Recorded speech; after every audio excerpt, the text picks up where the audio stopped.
मैं लड़ जाना है लहू में एक चिंगारी, जिद से जुनू तक है जाना, हर कतरा बोल रहा।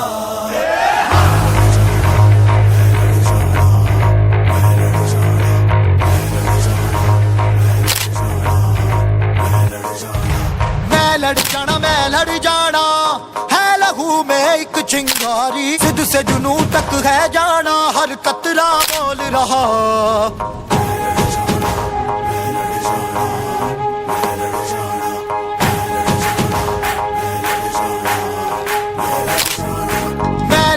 मैं लड़ जाना है लहू में एक चिंगारी, जिद से जुनू तक है जाना, हर कतरा बोल रहा। अल्लाह फिरते बन के कफन जब तुरिया, तन के मौत नू बाचा मारे थर थर कंबदे सारे। अल्लाह फिरते बन के कफन जब तुरिया, तन के मौत नू बाचा मारे थर थर कंबदे सारे।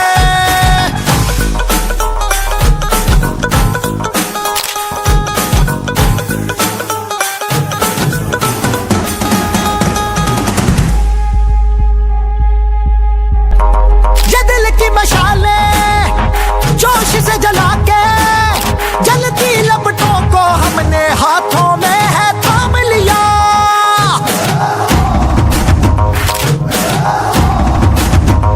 है वो कर जाना के सारा जमाना फिर देगा मिसाला, यारों सबको अपने नाम दिया।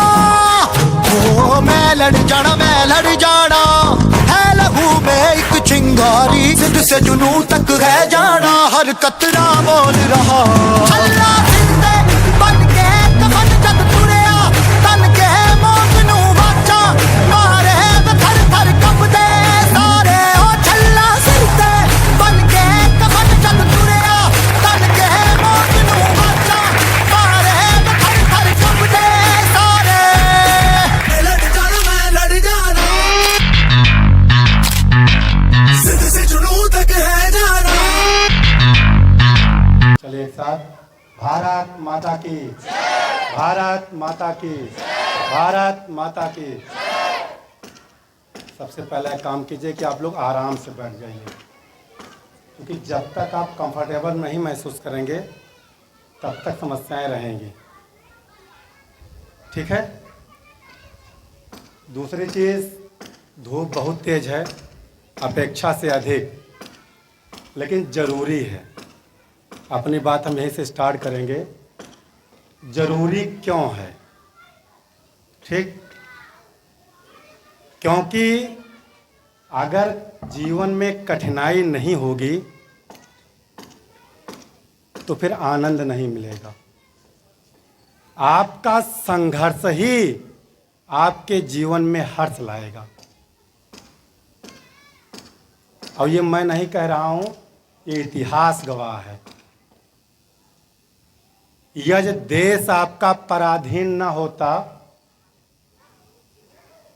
तो महात्मा गांधी न होते। कौन जानता गांधी को? जब पराधीन थे तब उन्होंने कुछ काम किया, आज वो पूजनीय हो गए। इसी प्रकार से आप भगवान राम को देख लीजिए। अगर महल में होते, और जब तक महल में थे, आपने सुना ही है, तब तक श्री राम कहे जा रहे थे। और जब वन में गए, संघर्ष किया, तो उसके बाद पुरुषोत्तम, मर्यादा जैसे शब्दों से विभूषित हो गए, भगवान राम हुए। तो सबसे पहले आप ये कदाप न समझें कि आप विद्यार्थी जीवन में कंफर्टेबल महसूस करेंगे। ये जीवन ही नहीं है। ठीक, चलिए अब आते हैं अपने विषय पर जिसके लिए आप आए हैं। कहा जाता है कि जब घर के लोग सम्मान देने लगें, उस दिन से महसूस कर लीजिए कि आप कुछ कर चुके हैं। कितना अच्छा काम कराए, लेकिन घर के लोग कहते हैं अरे ठीक है, किया होगा। ठीक, लेकिन जब घर के लोग आपको सम्मान देने लगें तो समझिए आप सही रास्ते पे चल रहे हैं। तो बहुत बहुत धन्यवाद हमारे प्यारे प्यारे बच्चों, और माता जैसा प्रेम पूरे परिवार को मेरे मिल रहा है। शशि मैम, प्रदीप सर, त्रिपाठी जी, दुबे जी, साथ साथ सभी अध्यापक अध्यापिकाएं, शुभम सर आपके, जिनके द्वारा आज ये कार्यक्रम हो रहा है, ये इन्हीं की प्रेरणा है कि प्रेडकल में कि सर बाहर सेमिनार आपका चल रहा है, आपके घरे में नहीं चल रहा है। तो हमने कहा आप लोग व्यवस्था करो, वहाँ भी हो जाएगा। तो जोरदार ताली शुभम सर के लिए, आर्यन सर के लिए भी। और अब आते हैं विषय पर जो बहुत ज़रूरी है। कितने लोग अभी तक बैठे हैं इस फ्लैक्स को पढ़े हैं? पढ़े? क्या लिखा है इसमें? 3 टॉपिक लिखी है और तीनों आपके जीवन के लिए महत्वपूर्ण है। पहले लिखी है कैरियर काउंसलिंग, दूसरी है मोटिवेशनल क्लास, और तीसरी है परीक्षा पर चर्चा। ये तीनों आपके लिए बहुत ज़रूरी है। कैरियर काउंसलिंग का अर्थ होता है कि आप अपने जीवन में क्या करना चाहते हैं, क्या पाना चाहते हैं, उसके विषय में जानकारी प्राप्त करना, या किसी से जानकारी लेना, या किसी को जानकारी देना, ये है कैरियर काउंसलिंग। मोटिवेशनल का अर्थ होता है प्रेरणा, प्रेरित करना, उत्तेजित करना। जैसे हिंदी में जब आप रस पढ़ते हैं तो आता है विभाव। रस के 4 अंग हैं, विभाव, अनुभाव, संचारी भाव और भाव। ये 4 अंग हैं। भाव मतलब अस्थाई भाव, हम लोग उसको भाव कहते हैं, वह अस्थाई भाव। तो जो विभाव काम करता है यही आपका मोटिवेशनल है। विभाव क्या करता है कि हमारे मन में जो अस्थाई भाव विद्यमान है उसको उत्तेजित करता है, उसको बढ़ाता है। ये आपका मोटिवेशनल कार्य करता है। कि जो हतोत्साहित हो गए हैं, हम पता नहीं पढ़ें पास हो या ना हो, कुछ पता नहीं है, बोर्ड एग्जाम दें कि ना दें कुछ पता नहीं है। एक बच्चा अभी आया होगा प्रैक्टिकल देने, हाई स्कूल में है, वो कहता है सर जी पास हो या ना हो, प्रैक्टिकल दें या ना दें। ये इनको मोटिवेशन की ज़रूरत है, ऐसे लोगों को। और तीसरी चीज़ क्या है? परीक्षा पे चर्चा, जो बस आज से 19 दिन बाकी है। उसके बाद आपको उत्तर प्रदेश के माध्यमिक शिक्षा परिषद द्वारा आपका पूरे भारत का, उत्तर प्रदेश का नहीं, पूरे भारत का, और पूरे भारत का छोड़िए एशिया महाद्वीप का, अभी सेशन का हमने गूगल नहीं किया है, एशिया महाद्वीप का सबसे बड़ा बोर्ड है उत्तर प्रदेश माध्यमिक शिक्षा परिषद, उत्तर प्रदेश बोर्ड। उसके आप परीक्षार्थी हैं। अपने आप को ही धन्यवाद दीजिए कि एशिया महाद्वीप के सबसे बड़े बोर्ड में आप शामिल होने जा रहे हैं। ठीक, उस पे चर्चा होगी। ये इस फ्लैक्स में है, तीनों बातें, इस पे तीनों विषय पे चर्चा होगी।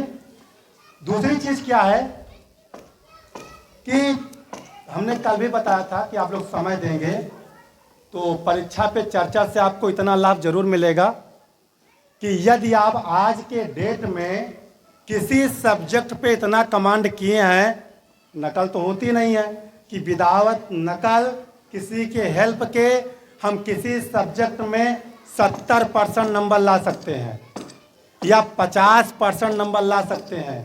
तो आज परीक्षा के चर्चा के बाद ऑटोमेटिक मिनिमम 10 या 20% नंबर स्वतः बढ़ जाएगा,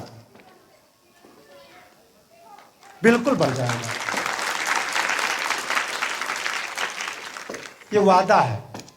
और इतना ही नहीं, ये भी वादा है कि जिन बच्चों ने अभी तक किताब ही नहीं उठाई है, अब दिल्ली से आए हैं कि हमें परीक्षा देनी है, वो भी अगर इस सेमिनार में बैठे हैं तो अभी 19 दिन बाकी है। और जिस ट्रिक को हम बताएंगे, अगर उस ट्रिक से आप पढ़ लें 19 दिन, तो पास होने की गारंटी है, फेल नहीं होंगे 100%। पास हो जाएंगे, हम परसेंटेज की गारंटी नहीं लेंगे, लेकिन इस 19 दिन की आपकी मेहनत आपको पास करवा सकती है। ये चीज आपको बताएंगे। ठीक, अब ये कार्यक्रम आज का केवल 3 लोगों के लिए खास है और लोगों के लिए उदास है। कौन 3 लोग हैं? पहला, जिनको जीवन में कुछ करना है, अपने लिए कुछ उद्देश्य बना के रखे हों कि हम कुछ करके दिखाएंगे, उनके लिए खास है। दूसरा, उन बच्चों के लिए खास है जिनको समाज के लिए, परिवार के लिए, देश के लिए कुछ करने की इच्छा होगी, उनके लिए खास है। और तीसरा, उन बच्चों के लिए खास हो सकता है जो अपने किसी भी कार्य से अपने परिवार को, अपने समाज को, अपने खुद के जीवन को सार्थक बनाना चाहते हैं, उनके लिए खास है। अब इस इतने भीड़ में अगर इस तीनों मुकाम में आप नहीं शामिल होना चाहते हैं तो आपके लिए वास्तव में ये कार्यक्रम उदास रहेगा, ये बेकार है। क्यों? क्योंकि अगर इस तीनों में आप नहीं हैं तो आपका जीवन ही निरर्थक है।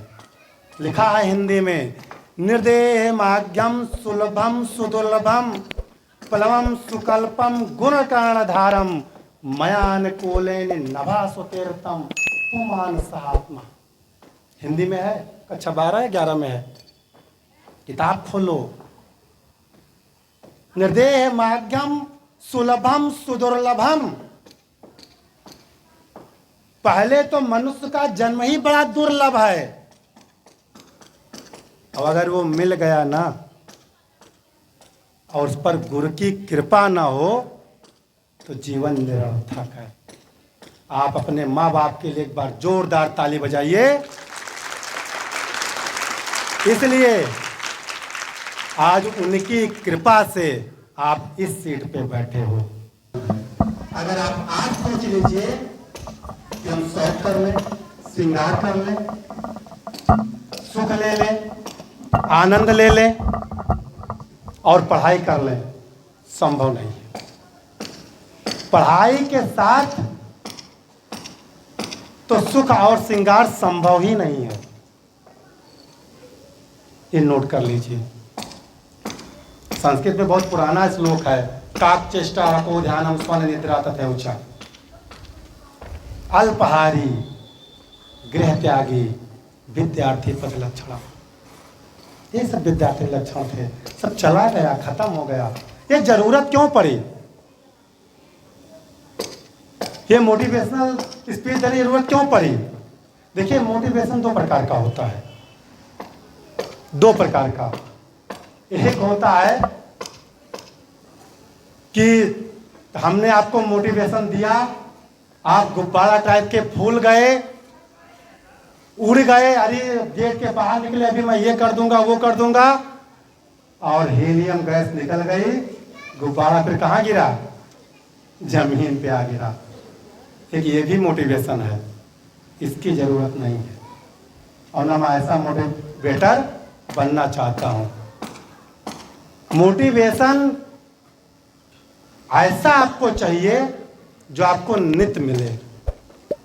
वो कहां से मिलेगा? आपके आसपास वातावरण से मिलेगा। किससे? वातावरण से। अब वातावरण कहां मिलेगा? आपके पापा से मिलेगा, मम्मी से मिलेगा, बहनों से मिलेगा, स्कूल में आए तो आपके दोस्तों से मिलेगा, गुरु से मिलेगा। ये वो मोटिवेशन है जो आप ना चाहते हुए आपको देते रहेंगे, तो आपको ये एक्सटर्नल मोटिवेशन की जरूरत नहीं पड़ेगी। लेकिन जब आप इनसे दूर होते हैं तो हम लोगों जैसे लोगों को मंच पे आना पड़ता है, माइक उठाना पड़ता है, अब आपको फिर अपने विचारों के माध्यम से सही रास्ते पे लाना पड़ता है, क्योंकि आपको हम सफलता दिलाना चाहते हैं। इसलिए तो परीक्षा सर पे है। कितने बच्चे हैं जो परीक्षा में टॉप करना चाहते हैं?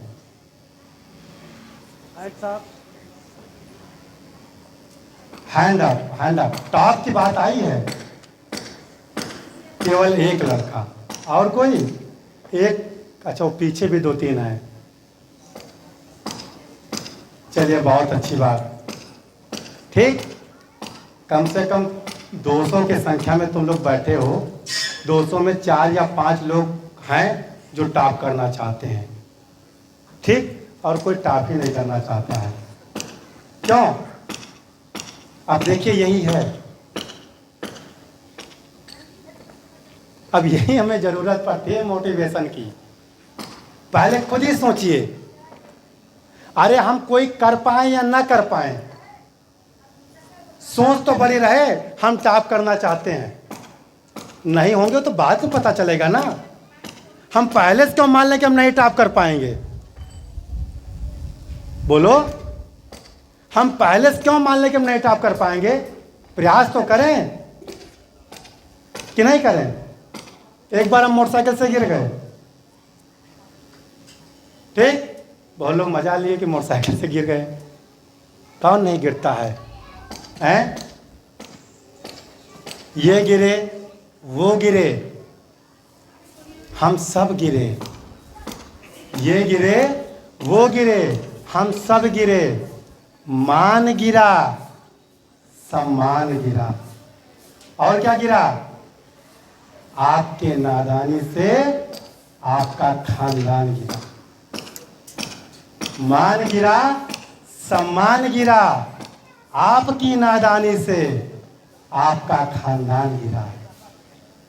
ठीक, सुबह ओस गिरी, सुबह ओस गिरी, दोपहर धूप गिरी, शाम को छांव गिरी। और अभिमान तो गिरना ही था। अभिमान, घमंड, प्राउड, अभिमान तो गिरना ही था। फिर किस बात का भय था? अभिमान तो गिरना ही था, फिर किस बात का भय था? कुछ, किसी बात का कोई भय नहीं था। अब उठने का समय है, अब उठने का समय है, अब जागने का समय है। वो तो उठ गया, वो तो उठ गया जो फिसल के गिरा था, लेकिन वो नहीं उठ सका जो नजरों से गिरा था। ध्यान रखिए, गिरना अच्छी बात है, लेकिन कहाँ गिर रहे हो ये ध्यान रखना। तो पहले तो आप खुद ही ऊर्जावान रहो। कभी ये ना सोचो कि हम ये नहीं कर पाएंगे। जब आप खुद ही नहीं सोच रहे हो कि हम टॉप कर पाएंगे, क्यों नहीं कर पाओगे? क्या कमी है? टॉपर्स की कुछ पहचान है, बस वो कर लो। ध्यान रखो, टॉपर की पहचान हम बता दे रहे हैं। अभी 19 दिन है, प्रयास कर लो। टॉपर, टॉपर में पहला लेटर क्या है? टी। टी मतलब क्या होता है? टेस्टिंग। टेस्टिंग मतलब चेक करना अपने आप को। जितने तैयारी करने वाले लोग ध्यान दीजिएगा, चेक कीजिए, नकल ना कीजिए, अपने आप को चेक करो, बार बार टेस्ट करो। जो पढ़े हो ना, स्वयं, गुरुजी ले ना ले छोड़ो, अपने आप को स्वयं टेस्ट करते रहो। टीफार टेस्टिंग करते रहो। उसके बाद ओ, ऑब्सेशन, सोचना, लेकिन किसके प्रति? जो आपने उद्देश्य बनाया है। फॉर एग्जाम्पल, आपने बोर्ड एग्जाम को आपको टॉप करना है, तो बोर्ड एग्जाम में टॉप कैसे कर पाओगे? सबसे पहले जो आप पढ़ रहे हो, अभी तक पढ़ाया गया, उसको बार बार टेस्ट करते रहो। उसके बाद क्या करना है? उसी के बारे में सोचो। जैसे वकील सोच रहा है, एक लक्ष्य, उसी के बारे में सोचो, दिन में भी रात में भी। एक चीज के प्रति सोचना, उससे इतर नहीं कि मौसी के यहाँ शादी, वहां भी चले जाएं और बोर्ड एग्जाम टॉप भी कर लें, दोनों संभव नहीं है। उसके बाद टी हो गया, पी हो गया, फिर टी हो गया, ओ हो गया, फिर P for practice, P for practice. अभ्यास करते रहो। प्रैक्टिस मतलब अभ्यास करना। आप अभ्यास करते रहें बार बार। उसके बाद फिर पी है। पी मतलब प्लानिंग। आप प्लान बनाते रहें, कैसे कैसे आपको कितने टाइम हिंदी पढ़नी है, कितने टाइम इंग्लिश पढ़नी है, टाइम टेबल बनाइए, प्लान बनाइए। इसको कैसे पढ़ें, रटें कि ना रटें, रिटर्न करके पढ़ें। रटने से लाख बेहतर है रिटर्न करना। प्लान बनाते रहिए।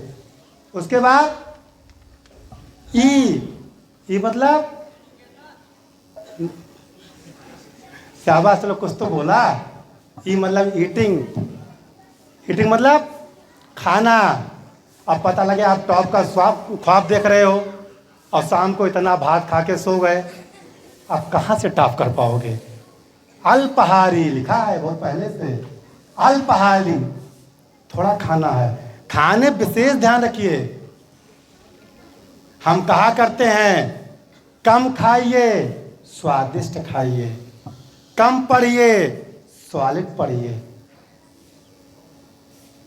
कम लिखिए सुंदर लिखिए, कम कहिए लेकिन करके दिखाइए। हम लोग ये नहीं करते हैं, हम बता बहुत देते ये कर लेंगे, कर नहीं पाते हैं। उसके बाद आर रिवाइजिंग, बार बार जो आपका हो चुका है। हम लोग रिवीजन नहीं करते हैं। अगर रिवीजन करते रहें तो शायद कुछ चीज़ भूलें ना, लेकिन ध्यान रखें इसके बीच में गैप होना चाहिए, तब जाके आप टॉप कर पाएंगे। हम कहाँ ध्यान देते हैं, हम इस पे ध्यान ही नहीं देते हैं। ठीक, इस पे आपको विशेष ध्यान देना है अगर टॉप करना चाहते हो तो। बोर्ड एग्जाम होने वाला है, हाई स्कूल के बच्चे हैं, उनको मालूम अभी हम कल निकाल लेके आया हूँ। ये अभी वही, जब यहाँ बोर्ड एग्जाम होता है तो बच्चे नंबर ही नहीं भर पाते हैं। वो छोड़िए, इस बात सेटेट एग्जाम में ड्यूटी लगी थी, देखा कि लोग गोला ही गलत पढ़ दिए। इसीलिए सरकार ने सोचा, शायद लास्ट ईयर से स्टार्ट है, कि 20 नंबर अब ऑप्शन आने लगा है, वो गोला करने वाला OMR सीट है, उस पर प्रैक्टिस कर लीजिए, नहीं 20 नंबर चला जाएगा। यहाँ दे देंगे, बाद में लेके प्रैक्टिस कर लीजिए। रोल नंबर कैसे भरे जाते हैं, गोला कैसे किए जाते हैं, 20 नंबर का आता है। पास तो आप यहीं हो गए। अगर 20 नंबर ऑप्शन आप कर ले गए तो पास तो यहीं हो गए। 20 नंबर इधर से आ गया और 30 नंबर का आज में प्रैक्टिकल है नहीं है, 30-20 50% नंबर तो वैसे आ गया। अब 10% लाइए, फर्स्ट डिवीजन हो गया।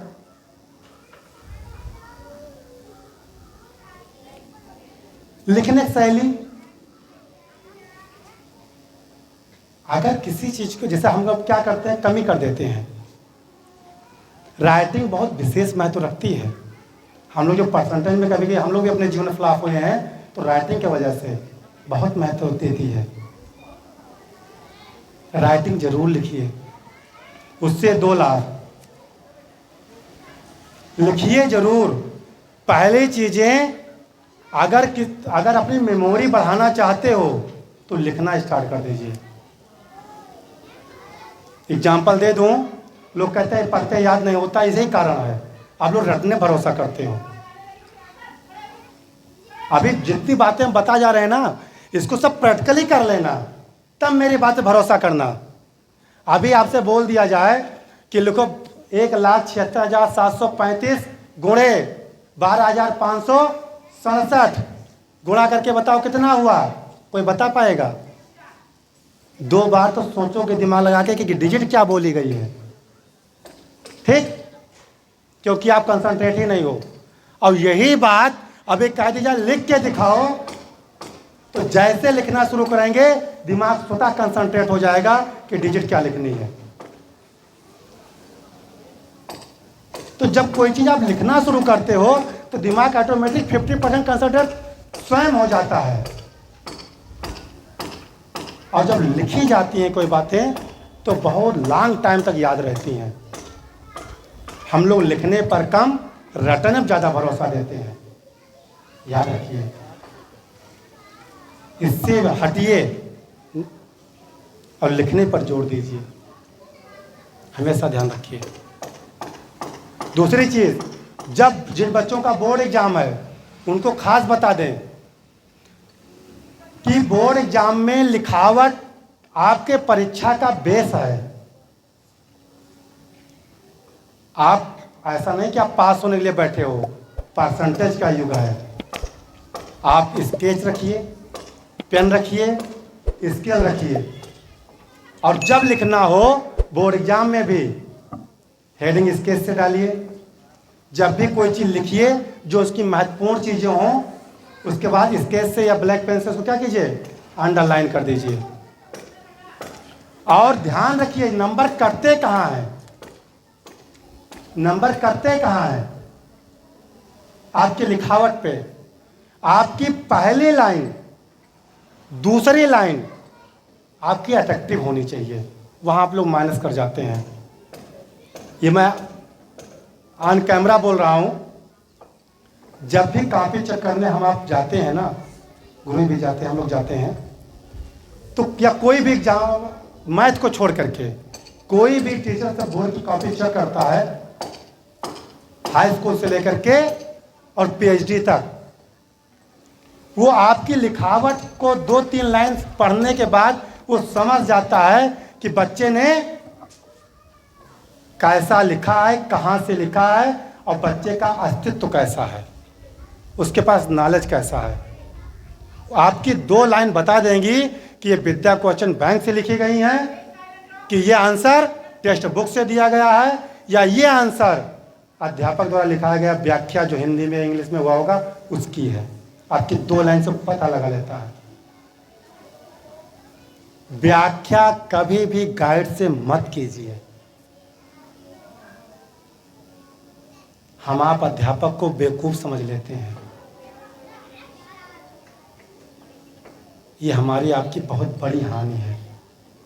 आज के कुछ ऐसे युवा अध्यापक की वजह से अध्यापकों का महत्व कम हो गया है। उनकी कुछ ऐसी शरारत से, नहीं तो अध्यापक से बड़ा इस धरातल पर कोई नहीं है। इसलिए हर समस्या का हल अध्यापक के पास है, उसके पास बैठिए, उससे मिलिए। जिस भाषा में वो व्याख्या लिखाए वो व्याख्या बोर्ड में लिखिए। आप वो नहीं करते हो। जैसे कुछ लिखना है, व्याख्या कैसे लिखोगे? जब व्याख्या लिखना शुरू करो तो वहां डालो। अगर पद की व्याख्या है तो लिखो कवि कहता है के बाद डैश लगाने के बाद फिर अपनी भाषा में व्याख्या करो। गाइड को कदाप व्याख्या में न यूज करना। यही नंबर करते हैं तो जब वो देखते हो, आप लोग मार्कशीट देखते हो, तब ब्लेम किस पे लगाते हो कि 10 नंबर का क्वेश्चन आंसर था, हम 10 नंबर वहां करके आए हैं, मेरा सब सही है, फिर नंबर कैसे कट गया? 10 नंबर की व्याख्या में आप 5 नंबर 6 नंबर पाते हो। क्यों? क्योंकि आपने छाप दिया है। इसीलिए वही हिंदी के अध्यापक आप चले जाएं, व्याख्या बता के आएंगे या अर्थ बता के आएंगे, वही हम चले जाएं अर्थ बता के आएंगे, वही मैम चले जाएं, वही पद है, लेकिन जितने अध्यापक अर्थ बताने जाएंगे अध्यापक का अर्थ बदल जाएगा। यहाँ अध्यापक गलत नहीं है, सब भावार्थ चेंज हो जाएगा। इस चीज को ध्यान में रखिए। तो कम से कम 2-3 पेन का यूज करते हुए कॉपी को सजाइए, लिखावट शुद्ध रखिए और कॉपी को भरने का प्रयास कीजिए। और जब समस्या पैदा हो, क्वेश्चन का आंसर ना समझ में आ रहा हो, तो कम से कम 3 टाइम, प्रश्न को कितने टाइम, 3 टाइम पढ़िए, 1 टाइम नहीं। और मैं आपको बता दूं, अगर उस प्रश्न के बारे में कुछ नहीं आप जानते हैं, मन लगा के 3 बार उस प्रश्न को पढ़ लीजिए, आधा आंसर समझ में खोए में आ जाएगा, 100% आ जाएगा। 3 बार उस प्रश्न को आप अच्छे से पढ़ लीजिए, 1 बार पढ़िए, फिर दोबारा और दिमाग पे जोर दीजिए, फिर पढ़िए, फिर तीसरी बार पढ़िए, समझ में कि इसके बारे में पूछ क्या रहा है। लेकिन वैसे भी 3 टाइम पढ़िए, और नहीं तो वो हाल होगा जब कंपटीशन एग्जाम में बैठोगे तो पूरा क्वेश्चन सही लिखा रहता है और लास्ट पूछ लेता है नहीं, और नहीं पढ़ना भूल गए, आंसर सही मार के चले आए, और घर आके मिलाते कहते तो नहीं पूछ रहा था।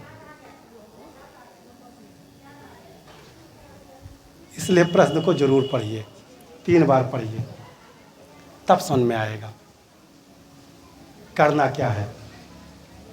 और दूसरी चीज, परीक्षा से पहले अगर नोट्स बनाए हो, कॉपी बनाए हो अध्यापक द्वारा जो लिखाई गई है, उसको रिवीजन करो बहुत रिलैक्सफुल होकर के। और रिलैक्स मिले, समय मिले तो आराम से सो, परीक्षा के 1 आध दिन पहले रिलैक्स हो जाओ।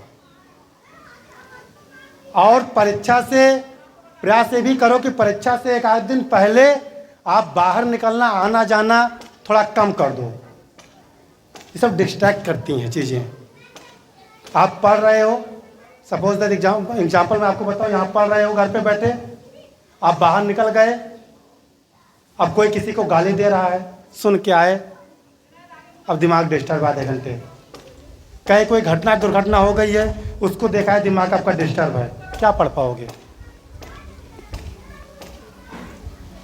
अब जो घटना होगा इसको तुम रोक नहीं पाओगे और स्वयं डिस्टर्ब हो गए। तो परीक्षा से पहले आराम से बैठो, रिलैक्स होकर के, ना पढ़ने मन हो ना पढ़ो, सो लो। सोना सबसे बड़ी टॉनिक है। अब ये ना कहना घर जाकर के कि सर आज आए थे, सोना बताइए, सोना बड़ी अच्छी टॉपिक है और हम आराम से सो रहे हैं 3 दिन से। सोना रिलैक्स, आप जैसे 5 घंटे 6 घंटे काफ़ी हैं, लेकिन ऐसा नहीं है कि अब 3 दिन 4 दिन लगातार सो ही रहे हो। क्यों? ऐसा नहीं करना है। लेकिन एग्ज़ाम, जैसे कल एग्ज़ाम है, तो आज आप अपने आप को बहुत रिलैक्स रखो। और जब आप रिलैक्स रहोगे, माइंड आपका रिलैक्स रहेगा, तो पूरे साल में जो आप पढ़े हो ना, वो कहीं ना कहीं याद आता रहेगा। जब एग्जामिनर हॉल में बैठोगे और आपका मानसिक तनाव कोई नहीं है, आपका मस्तिष्क शांत है, तो कभी भी कोई चीज़ें, आपको लगता है मैं झूठ बोल रहा हूँ, तो मैं आपको एग्जाम्पल दे रहा हूँ। अभी जैसे यहाँ बैठे हो ना, यहाँ इतने लोगों को देख रहे हो, ठीक, आज देख रहे हो 2024 में, और 4 साल बाद या 5 साल बाद अगर मैं लखनऊ में मिल जाऊं और मेरा नाम आप भूल जाइए, तो चेहरा देखने के बाद आप सोचोगे कि इस आदमी को कहीं हमने देखा है। सोचोगे नहीं सोचोगे? अब कहाँ देखा है, अब सोचना शुरू किया, कितनी ज़बरदस्त मेमोरी लगी है अंदर, फिर कहाँ देखा है, फिर नजर में आया, फिर सोचना शुरू किया, अच्छा वहाँ देखा था, सेमिनार में आए थे सर। याद आता नहीं आता है? कोई रिश्तेदार भी आ जाता तो लगता है इनको तुमने कहीं देखा है। 4 साल 5 साल की चीज़ें आप 10 मिनट में सोच करके पता लगा सकते हो, तो 6 महीने पहले जो कोर्स पढ़ाया गया है उसको सोच के नहीं आंसर पता लगा सकते हो। लेकिन तब जब दिमाग में जोर डालोगे तब। हम आप ये नहीं करते हैं। दूसरी चीज़ परीक्षा पे क्या है, तो परीक्षा ज़्यादा समय लेंगे, जो बच्चे कभी ना कुछ पढ़े हों, अभी किताब भी ना खोली हो, उनके लिए एक चीज़ मैं और बता दूं, रामचरितमानस विश्व का सबसे बड़ा महाकाव्य है। कितने लोग पढ़ते हैं? कभी पढ़े हो? कितने लोग के घर में है? बस। अच्छा, रामचरितमानस या सुंदरकांड, ऐसे उसमें 7 कांड हैं, जैसे वो नहीं पढ़ा जाता है शुरू से लेकर आखिरी तक। ऐसे आप कुछ ना कर पाइए। टेक्स्ट बुक उठाइए और जो भी दिन बचा है सुबह उठिए और शुरू कीजिए। जो जिस प्रकाशन की टेक्स्ट बुक आप रखे हों कबर से पढ़ना, और आँख खोल करके, एकदम दिमाग खोल करके बैठ करके, और पूरी किताब एक तरफ से पढ़ डालिए, पूरी किताब पढ़ डालिए। उसके बाद क्या कीजिए, फिर अगले विषय की, फिर अगले विषय की, फिर रिपीट कीजिए। केवल 10 दिन 15 दिन वो किताब ही पढ़ डालिए, लेकिन टेक्स्ट बुक गाइड नहीं। टेक्स्ट बुक पढ़ डालिए, फिर रिलैक्स होकर सो जाइए। अगर आपने टेक्स्ट बुक पढ़ा है 10 दिन, 10 दिन में 10 बार, 20 दिन में 10 बार, जितनी बार आप रिपीट कर पाएँ, केवल पढ़िए, बस उसको समझिए, तो भी टेक्स्ट बुक आपको पासिंग मार्क जो होता है 33 नंबर केवल पढ़ने से ही दिला देगी। केवल टेक्स्ट बुक पढ़ लीजिए बस। गाइड को तो, गाइड जहर है, जहर। एम्पुल नाम सुने हो? जब कोई किसी से नाराज होता है तब लोग जहर खा लेते हैं। चलिए, बच्चों के मन में जो क्वेश्चन हो, प्रश्न हो, उस पर भी लेते रहेंगे, बीच में अपनी बातें हम रखते रहेंगे, जिससे समय कम लगे। कुछ क्वेश्चन किसी के मन में हो तो उधर माइक रखा है, ले सकते हैं बच्चे आकर के, और अपने जो भी मन में क्वेश्चन हो वो भी आप रख सकते हैं। इसको जो पूछना हो, परीक्षा संबंधित या करियर से संबंधित, वो भी अपना प्रश्न रख सकते हैं, उसमें दिक्कत नहीं है, आप पूछ सकते हैं। ठीक, जिन बच्चों को कोई प्रश्न करना होगा उधर माइक रखा है, माइक पहुंचा दिया जाएगा, माइक ले लो, अपना प्रश्न आप रख सकती हो। ठीक है, ये चीज़ भी ध्यान रखते रहना। और अब चलते हैं हम, इसके साथ साथ परीक्षा में एक चीज़ आपको और ध्यान रखना है। क्या? जब परीक्षा हाल में बैठिए, परीक्षा हाल में पहले पहुंचेंगे कैसे वहाँ तक? तमाम बच्चे तो ऐसे होते हैं कि परीक्षा हाल में पहुंच गए सेंटर पे और एडमिट कार्ड घर पर रखा है।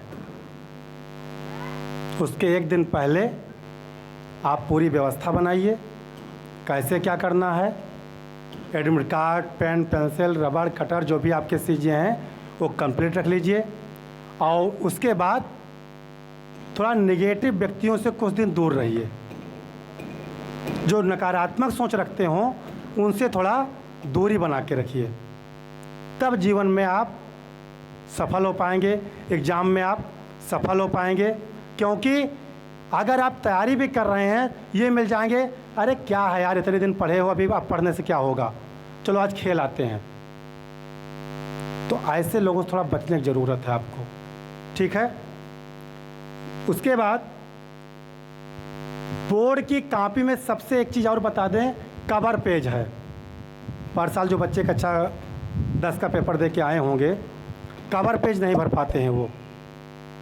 और सबसे मुख्य चीज़ है, अगर आप कवर पेज नहीं भर पाएंगे ना, तो अंदर कुछ भी लिखे रहिए, उससे क्या मतलब है।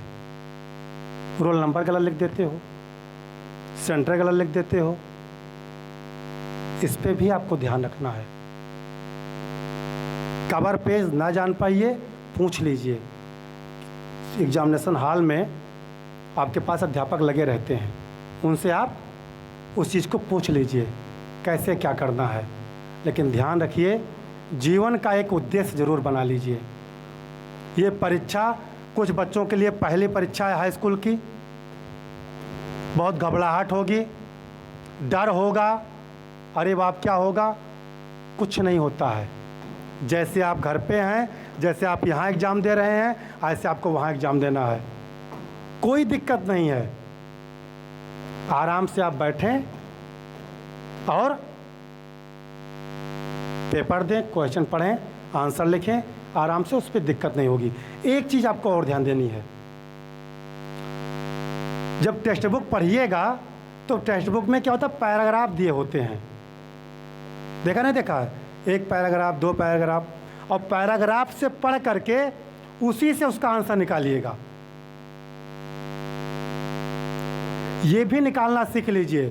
जितने भी एग्ज़ाम होते हैं तमाम पेपर में आप बात कर लीजिएगा, देख लीजिएगा, पेपर में ही पैराग्राफ दिए होते हैं। और यही नहीं, सीटेट टेट में भी पैराग्राफ ही आ रहा है। ऐसे मैं एक दिन सोच रहा था उसके बारे में कि भारत का सबसे बड़ा, बहुत इंपॉर्टेंट चीज़ बताने जा रहा हूँ, भारत का सबसे बड़ा एग्ज़ाम है, बहुत बड़ी परीक्षा है। कौन सी? कौन बताएगा? सबसे बड़ा एग्ज़ाम, हाँ, कौन सी है? यूपीएससी। हम एक दिन सोच रहे थे कि क्या कारण है इसमें लोग क्वालिफाई नहीं कर पा रहे हैं। सबसे बड़ा एग्ज़ाम है यूपीएससी का।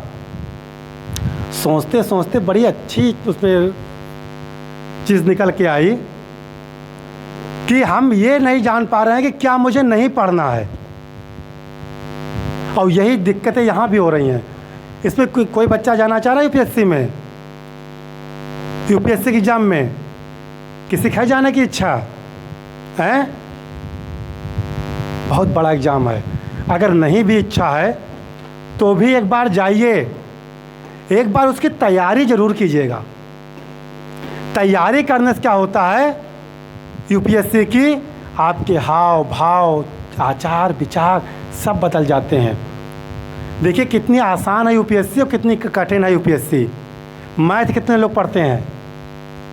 मैथ पढ़े हो? मैथ पढ़ते हो ना? यूपीएससी का एग्जाम्पल दैट गुरुजी मैथ। जिसको मैथ समझ में आती है वो लगता है कि कितना आसान विषय, तो हमें लगता है कोई है ही नहीं है। मैथ वाले बच्चे से कहो कि कला चित्र बना दो, कहता सर हमसे नहीं हो पाएगा।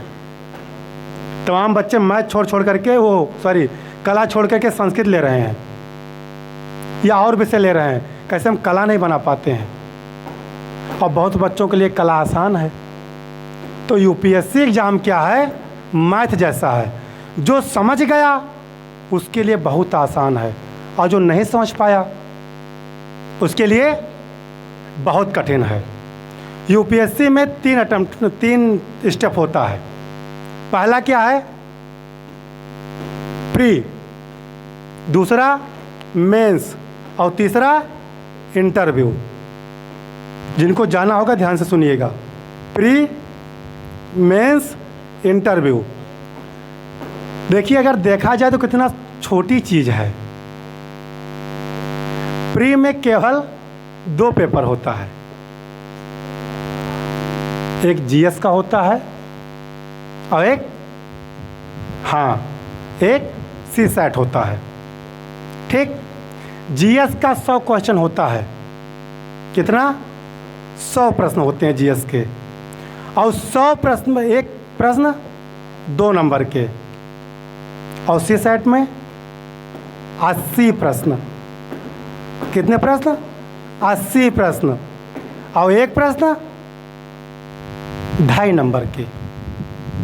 अब सोचिए, लेकिन सीसैट वाले जो पेपर होते हैं, जो 80 प्रश्न है, ये नंबर प्री में जुड़ता नहीं है, भूल जाइएगा। ये केवल क्वालिफाइंग होता है कि हम केवल क्वालिफाई कर जाएं बस। और लाना कितना है? 80 में से केवल 27 क्वेश्चन। कितने? 27 प्रश्न अगर आप कर ले जाइए तो क्वालिफाई हो गए। वो भी नहीं हो पाता है। 27 प्रश्न हल हो जाए 80 में से, आप सीसेट क्वालिफाई हो गए।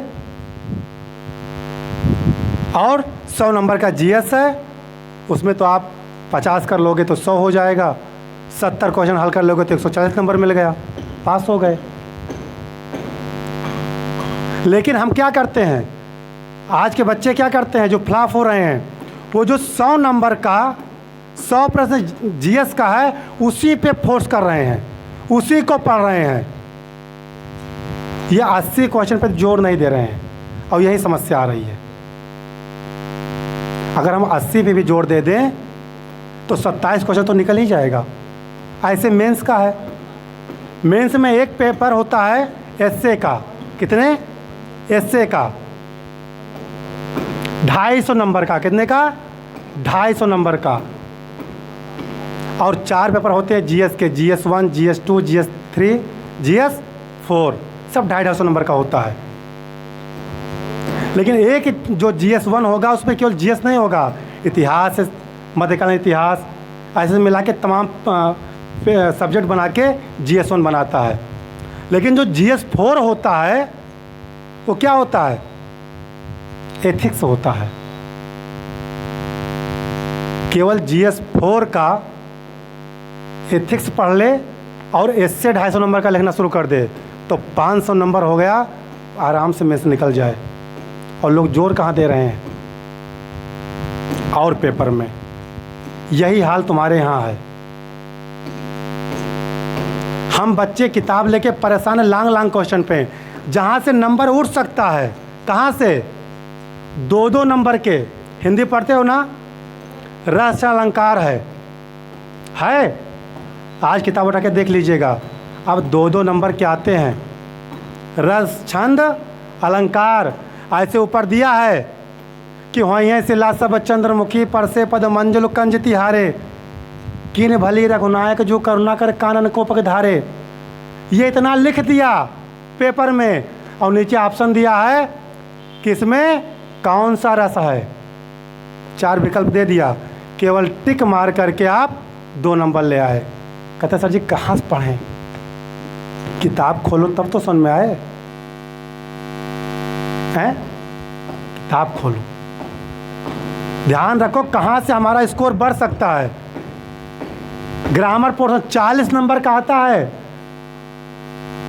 100 नंबर के हिंदी में 40 नंबर ग्रामर आता है, जहाँ केवल टिक कर देना है या एक शब्द या 2 शब्द लिख देना है, 40 नंबर आपको मिल जाएगा।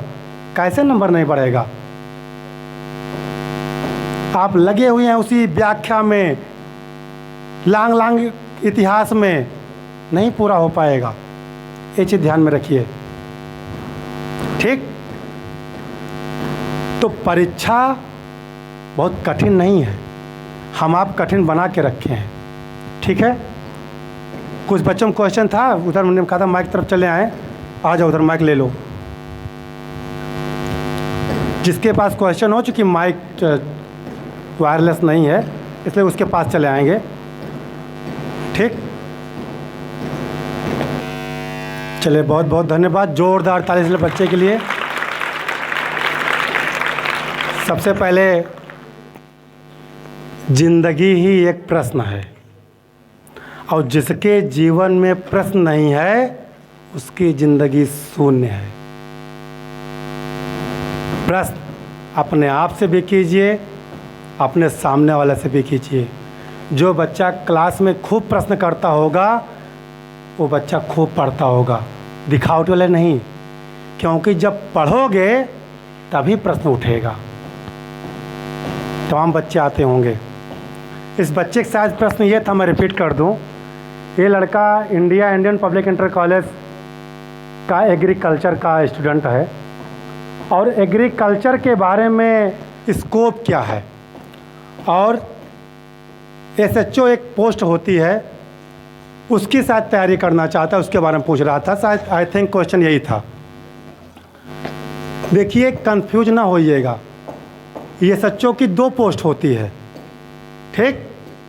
एक होती है पुलिस विभाग की, जिसको कॉमन भाषा में, क्षेत्रीय भाषा में हम लोग थाना अध्यक्ष कहते हैं या SO कहते हैं।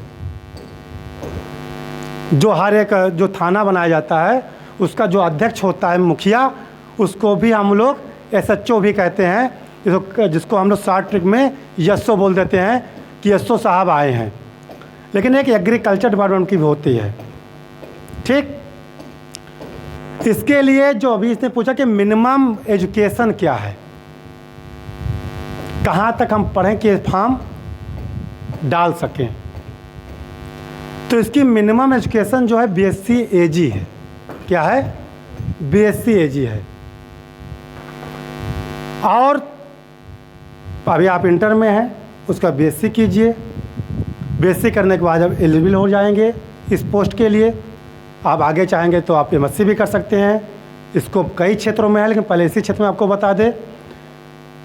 और जो आयु की बात आ रही है, ये सामान्य वर्ग के लिए, आप जनरल में यदि हैं तो मिनिमम इसकी जो एज है वो 18 साल है, और जो मैक्सिमम इसकी एज है वो 35 ईयर्स 35 साल है। लेकिन अगर आप अदर कास्ट में हैं, जैसे ओबीसी वर्ग से अगर आप आते हैं, तो ओबीसी में क्या है, 3 साल बढ़ा दिया गवर्नमेंट ने। कितने साल? 3 साल। और यदि आप SC ST में आते हैं तो 5 साल आपको और मिलेगा। अर्थात अगर ओबीसी से हैं तो मैक्सिमम एज आपकी 38 साल होगी। अगर आप SC ST से हैं तो इसकी मैक्सिमम एज आपकी 40 साल होगी। इसका एक सिलेबस निकालिए। अगर आप इसकी तैयारी करना चाहते हैं तो आप आज से ही लग जाइए। किसी भी चीज़ की या परीक्षा की तैयारी करना चाहते हैं तो आप ये ना करें कि हम वहाँ तक जब पहुँच जाएंगे तब तैयारी करेंगे।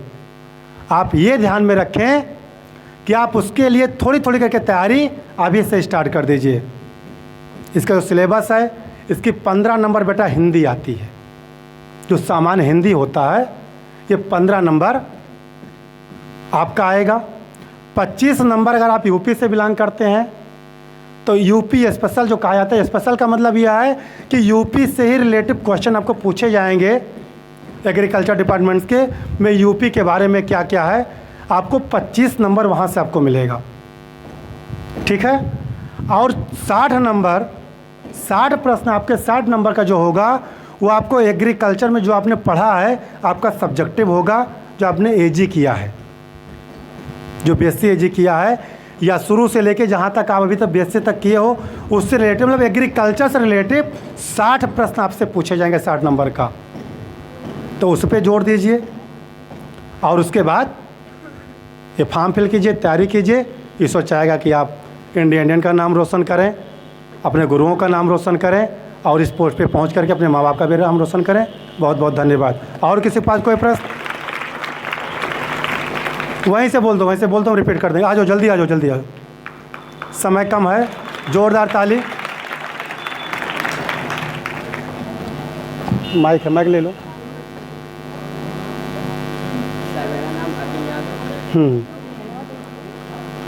मैं क्लास 9 पढ़ता हूँ। वहाँ से बंद है सर। सर लोग कहते हैं कि टैलेंट सब में होता है, तो सर हम अपने अंदर का टैलेंट कैसे पहचानें? बहुत सही, शाबाश, जोरदार ताली। और पॉलिटेक्निक के बारे में जानना। अच्छा, चलिए, बहुत अच्छी बात। यही तो खास चीज़ है कि हम पहचाने कैसे कि हम क्या हैं। कभी कभी होता नहीं कि हमसे नहीं होगा,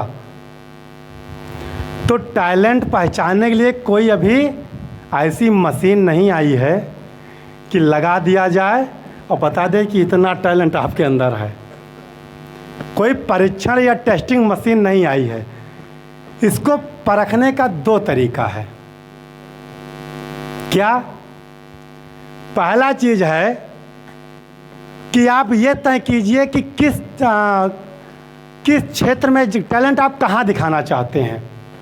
पहला चीज़, किस टैलेंट को आप पहचानना चाहते हैं। जैसे अगर मुझसे कोई कहे कि सर गाना आपको आता है, तो पहले हम मना नहीं करेंगे। पहले अपने टैलेंट को पहचानने के लिए हम एक कमरे में एक माइक पे खड़े होकर गाना प्रारंभ करेंगे, फिर देखेंगे कि क्या हम क्या गा पाते हैं या नहीं गा पाते हैं। अपनी कैपेसिटी आप स्वयं देखिए, स्वयं चेक कीजिए। जब स्वयं चेक कर लीजिए तब पब्लिक प्लेस पे लेके आइए। और जब पब्लिक प्लेस पे अपने आप टैलेंट दिखाते हैं, टैलेंट मतलब क्या, जो आप कार्य करना चाहते हैं, और जब उस कार्य को करके दिखाएंगे तब पब्लिक बता देगी कि लड़का टैलेंटेड है या नहीं है। जैसे क्या है कि अब ये टैलेंट दिखाने का एक प्लेटफॉर्म आपको 22 फरवरी से मिलने जा रहा है। ठीक, क्या मिलने जा रहा है? 22 फरवरी से बोर्ड एग्ज़ाम में जाएंगे। अगर टैलेंट होगा, पढ़े होंगे, मेहनत किए होंगे, तो परीक्षा देने के बाद जब अप्रैल या मई में रिजल्ट आएगा तो टैलेंट पता चल जाएगा। किसी भी क्षेत्र में पहले स्वयं अपने आप को पढ़िए, और स्वयं पढ़ने के लिए किसी गुरु की ज़रूरत नहीं है। जैसे गौतम बुद्ध का नाम आपने सुना, एग्जाम्पल देके समझा दे रहे हैं। कहानी एग्जाम्पल से लोग समझते हैं। ये अध्यापक को भी हम बताएंगे, जब भी क्लास में आप जाइए सैद्धांतिक भाषा बंद कर दीजिए। जितने अध्यापक सुन रहे हों वो ध्यान रखिए, यदि बच्चों को आप अच्छे से पढ़ाना चाहते हैं तो सैद्धांतिक भाषा बंद कर दीजिए और व्यवहारिक भाषा शुरू कर दीजिए। अध्यापक का सबसे बड़ा टैलेंट है कि वो किताब में लिखी हुई सैद्धांतिक भाषा को बंद करके, किताब में लिखी हुई सैद्धांतिक भाषा को बदल करके व्यवहारिक भाषा में जब ज्ञान देना शुरू कर दोगे, बच्चा आपको सम्मान देना शुरू कर देगा और बच्चे के सन में आना शुरू कर देगा। आज के डेट में अध्यापक क्यों फ्लॉप है? अध्यापक क्यों फ्लॉप है? अध्यापक पहुंच रहा है, किताब खोला, कहाँ से पढ़ाना है, शुरू कर दिया पढ़ाना। अगर किताब में लिखी हुई सैद्धांतिक भाषा बच्चा समझ जाता तो आपके पास कदाप ना आता। उसको स्कूल आने की क्या ज़रूरत थी? वो घर पर पढ़ लेगा ना, किताब तो है ही उसके पास। जब किताब में लिखी हुई सैद्धांतिक भाषा को नहीं पढ़ पाता है, नहीं समझ पाता है, तब वो स्कूल की तरफ आता है। और अध्यापक का ये कर्तव्य बनता है कि किताब में लिखी हुई सैद्धांतिक भाषा को वो अपनी व्यवहारिक भाषा में बदल करके बच्चों को शिक्षा दें। आपके बच्चे भी बहुत ऊंचे तक जाएंगे। एक चीज़।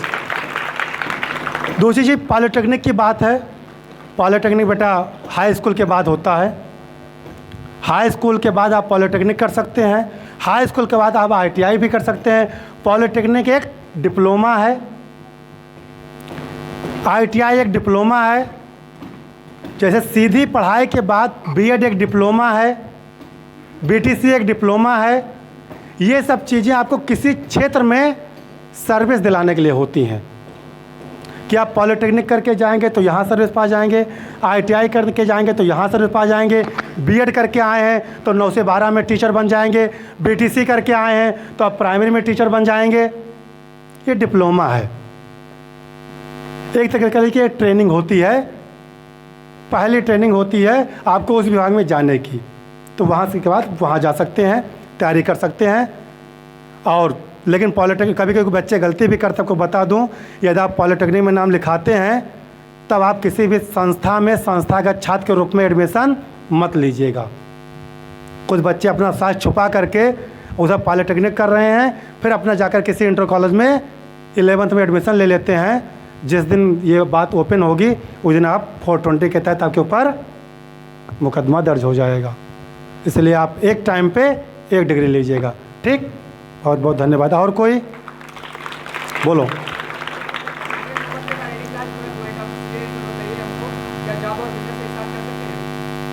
हाँ, बहुत अच्छी बात, शाबाश। ये भी इंडियन का छात्र है। ये कहता है जॉब और बिजनेस एक साथ कर सकते हैं।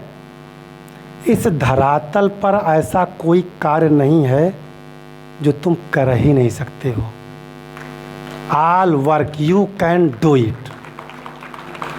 तुम सब कर सकते हो, बस करना क्या है? Time management. टाइम मैनेजमेंट आपको ये तय करना है।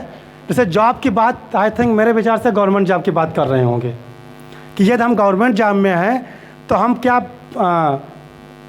व्यवसाय को या उद्योग या कुछ धंधा पानी कर सकते हैं? कर सकते हो, लेकिन ध्यान ये रखा जाए कि जो जॉब कर रहे हो और जो धंधा करना चाहते हो, दोनों है क्या? क्या एक दूसरे के पूरक हैं या नहीं हैं? जैसे अगर हम सपोज दैट गवर्नमेंट टीचर हैं और हमारा स्कूल 10 से 4 का है, अब अगर हमसे कोई कहा कि 10 से 4 के बिना कोई उद्योग या कोई धंधा कर लो, तुम ही वहाँ बैठो, तो इट इज़ इम्पॉसिबल। तो इसके साथ साथ धंधा हो सकता है। कौन सा धंधा? नाना प्रकार के रोजगार ऐसे हैं जो शाम को स्टार्ट किए जाते हैं 4 बजे और शाम को रात में 10 बजे बंद कर दिए जाते हैं और अच्छा पैसा आ रहा है। ये भी कर सकते हैं। या ऐसा कोई आप बिजनेस कर सकते हैं, कोई दिक्कत नहीं, आवाज़ जा रही है। ऐसा भी कोई बिजनेस आप कर सकते हैं जिसमें क्या होगा कि आप क्या करेंगे, एक आदमी हायर कीजिए, दिन भर वो अपना वो काम करेगा, ठीक, दिन में वो बैठा है, जब शाम को आप आइए स्कूल से छुट्टी लेकर के, तब बैठिए, वहाँ टाइम सेट हो जाएगी कि इतने बजे सर आते हैं, फिर वहाँ से लेकर शाम तक अपना अपना बिजनेस देखिए कैसे क्या हुआ है। लेकिन जॉब और बिजनेस दो करना चाहते हो, दोनों को सामने लेकर के और देखो क्या दोनों एक साथ चल सकते हैं, तब संभव है, अन्यथा संभव नहीं है। ठीक, और कोई चीज़, और किसी के पास कोई प्रश्न है? हाँ बोलो। क्या? बहुत सही, जोरदार ताली। इनको ये भी नहीं विश्वास है कि हम हैं या नहीं हैं। अच्छी बात है। खुद पर किस चीज़ पे विश्वास नहीं होता है? पढ़ाई पे नहीं है कि खुद पे नहीं है? किस पे विश्वास नहीं है? पढ़ाई पर। जैसे किस प्रकार का विश्वास नहीं है? हैं? इनको यही नहीं विश्वास है कि हम पास होंगे या फेल हो जाएंगे। क्यों? चलिए अच्छी बात है, विश्वास कैसे बनाएंगे? हैं? देखिए विश्वास विश्वास कैसे बनता है? विश्वास का दूसरा नाम है भरोसा। क्या नाम है? भरोसा। ये कैसे बनता है? ये स्वयं को बनाना है। कैसे? ये विश्वास कैसे बनाओगे कि पहले आप एक काम कीजिए कि इनको पढ़ाई या परीक्षा भरोसा नहीं कि हम पास होकर फेल हो जाएंगे। आप अपने मन से या अपने मित्रों से, जैसे सब्जेक्ट हिंदी है तो हिंदी का 5 क्वेश्चन लीजिए आंख बंद करके और वहाँ से हट जाइए और फिर स्वतः बैठ करके उसका आंसर दीजिए।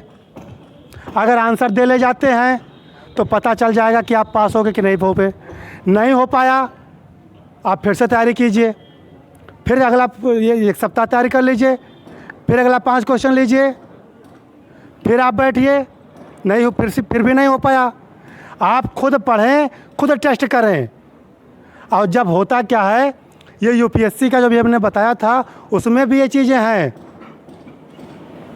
कि वो खुद वहाँ बच्चे क्या करते हैं कि जब पढ़ाई करते हैं तो अपना टेस्ट देते रहते हैं और जब उनको लगता है कि 250 में हम 200 प्लस आंसर कर लेंगे तब वो फॉर्म डालते हैं, क्योंकि वहाँ अटेम्प्ट होते हैं। तो जैसे जैसे आप टेस्ट देते रहेंगे वैसे वैसे आपका विश्वास होता रहेगा और एक समय आएगा कि आप 20 क्वेश्चन लिखे और अगर 15 क्वेश्चन आंसर दे ले जा रहे हैं बिना नकल के, तो आप पूरे गोंडम नहीं, आप कहीं भी एग्ज़ाम दीजिए, आप खुद पास हो जाएंगे। विश्वास तभी बनता है जब आप काम करना शुरू करते हैं और काम करते करते देखते हैं, तब विश्वास बनेगा। ऐसे विश्वास कोई चीज़ नहीं है कि मार्केट से खरीद लाएंगे जेब में।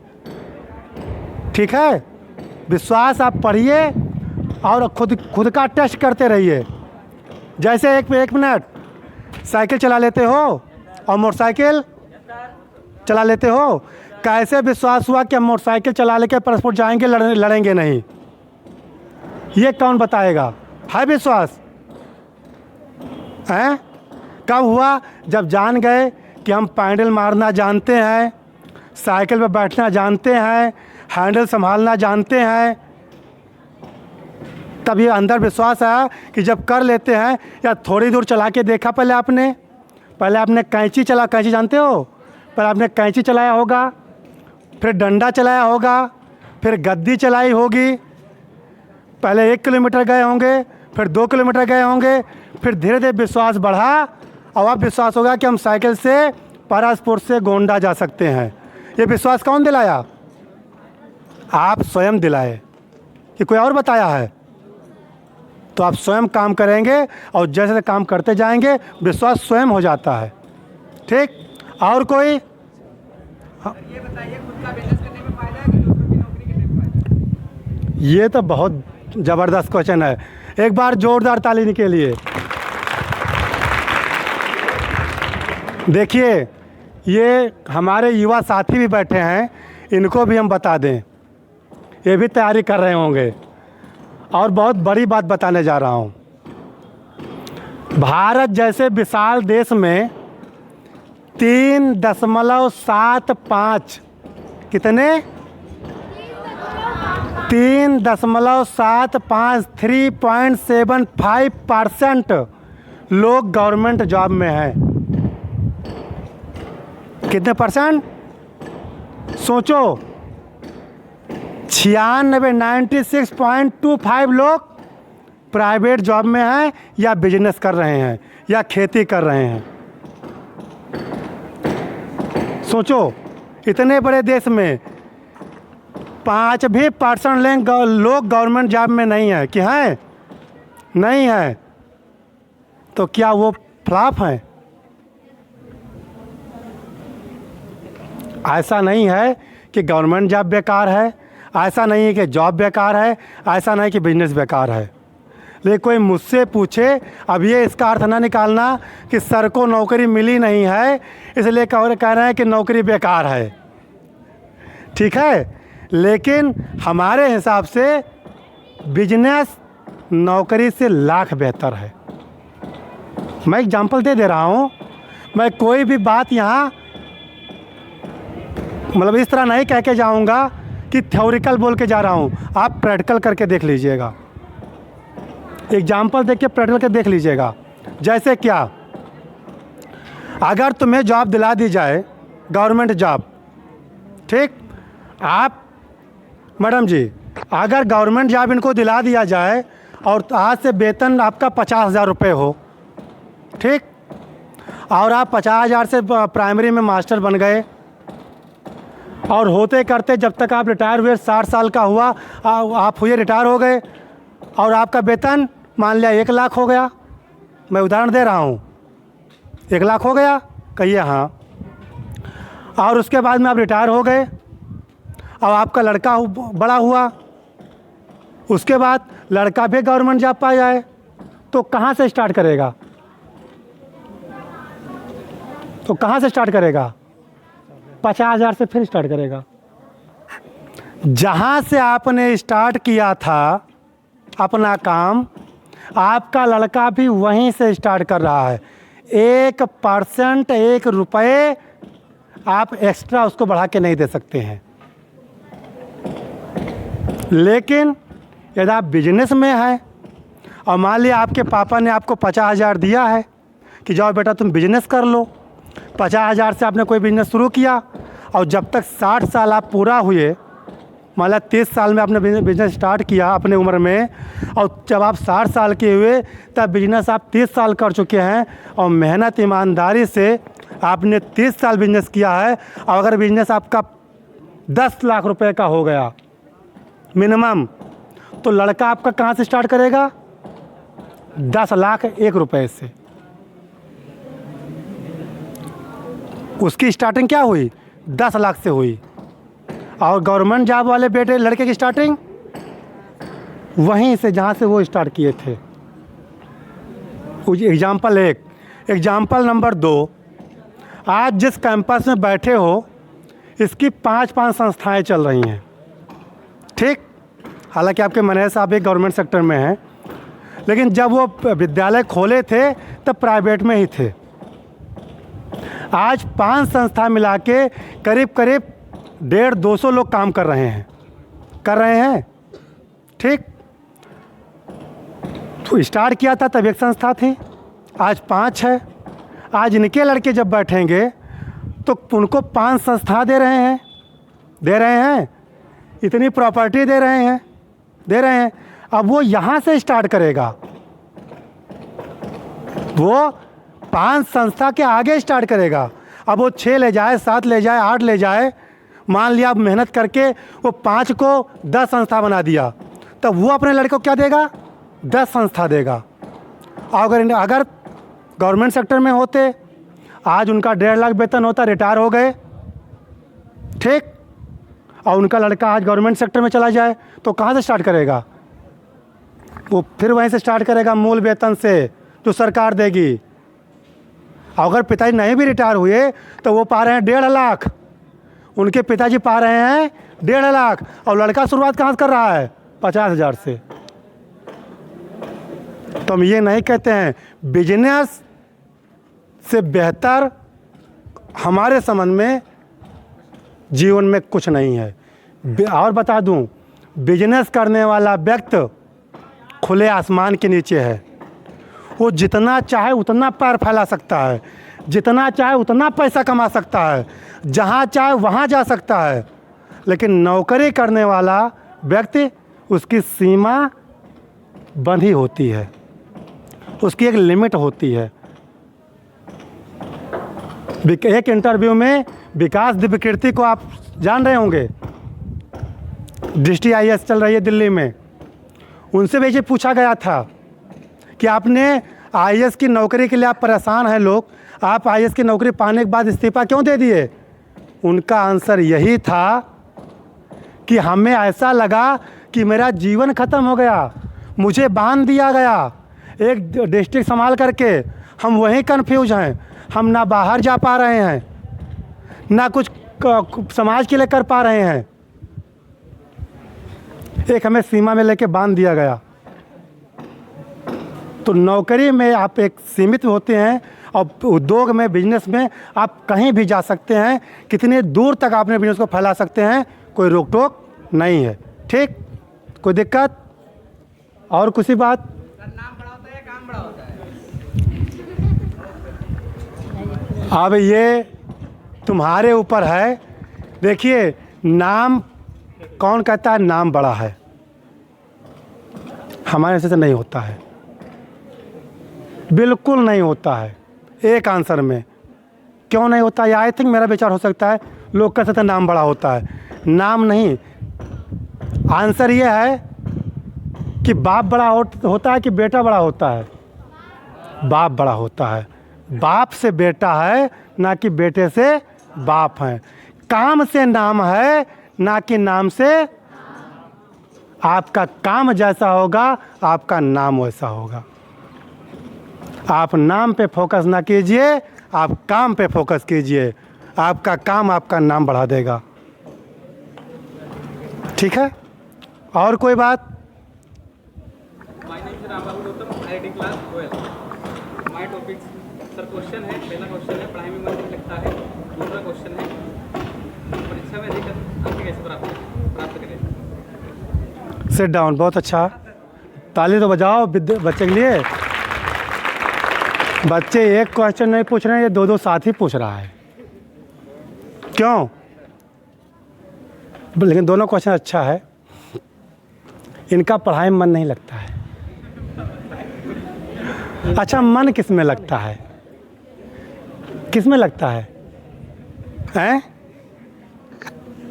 अच्छा, सच बताना, मन लगता किस में है? किसी में लगता है? क्यों लगता है? बोलो, मन लगता क्यों है? जैसे क्वेश्चन का एकदम क्वेश्चन सही है कि मन क्यों नहीं लगता है और मन क्यों लगता है। दोनों क्वेश्चन बहुत सही है कि हमारा मन क्यों लगता है और हमारा मन क्यों नहीं लगता है। लेकिन इनका मन पढ़ाई में नहीं लगता है, तो आखिर लगता किस में है? पहले कोई भी चीज़ अपने आप से पूछिए कि पढ़ाई में अगर नहीं लगता है और खेल में लगता है, तो खेल में क्यों लगता है और पढ़ाई में क्यों नहीं लगता है? आंसर यही मिलेगा। खुद के पैर का कांटा खुद से निकलेगा। ठीक, देखो, पढ़ाई में मन लगता है। हम लोग तो ऐसे हैं, अभी शुभम गए हैं छोटे भाई, ये अभी भी जब जाया करते तो कभी हम पढ़ा करते हैं रात में, तो ये मजाक में कहते हैं कि आप बुढ़ौती में कौन पेपर दे जात। ठीक, अभी भी मन का अगर पढ़ें ना, चाहे थोड़ा सा भी ना पढ़ें तो नींद नहीं आती है। ठीक, अब लगता है, अब होता का कुछ काम में मेरा भी मन नहीं लगता है। मन ना लगने का कारण क्या है कि उसके प्रति हम कभी सोचते नहीं हैं और उसमें मज़ा नहीं आता है। सबसे पहले काम कीजिए कि जिस काम को लड़कियां ध्यान दें। अब इसके बाद लड़कियों के लिए बिना क्वेश्चन के हम बोलेंगे, बड़ी देर से तुम लोग बैठी हो। ठीक, तो शांत रहो, तेज बोल रहे हैं आवाज़ आएगी। सबसे पहले क्या करना है कि मन कैसे लगे। मन लगने का 2 तरीका है। पहले चीज़, किसी भी, जैसे यहीं भी कौन लोग भाई लोग का मन ही नहीं लगता होगा, क्यों? तो लोग वैसे बैठे होंगे, क्यों?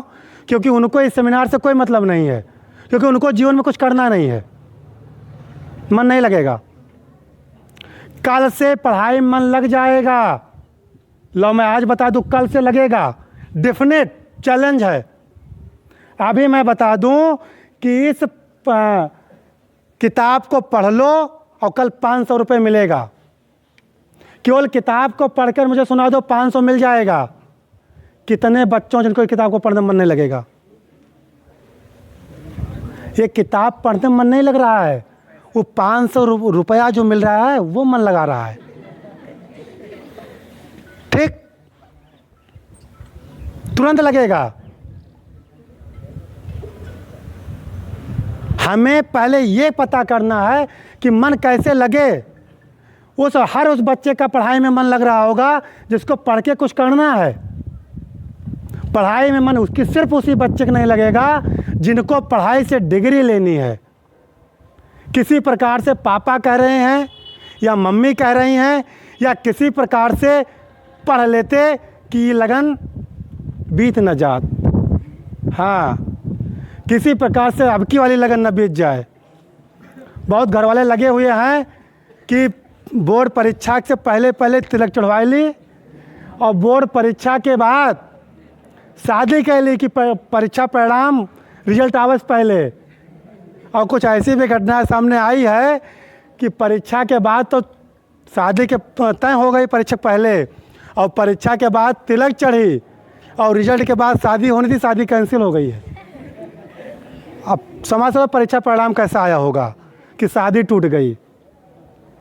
ठीक, तो पहले तो आप ये कीजिए परीक्षा के कि आप पढ़ क्या रहे हो, पढ़ते क्यों हो। इन्हीं क्वेश्चन से आपको ही बता देते हैं। मेरी बहनें ध्यान से सुनेंगी, हाँ खासकर बहनें, इनको भी आंसर मिल जाएगा। वक्त है, पढ़ लो।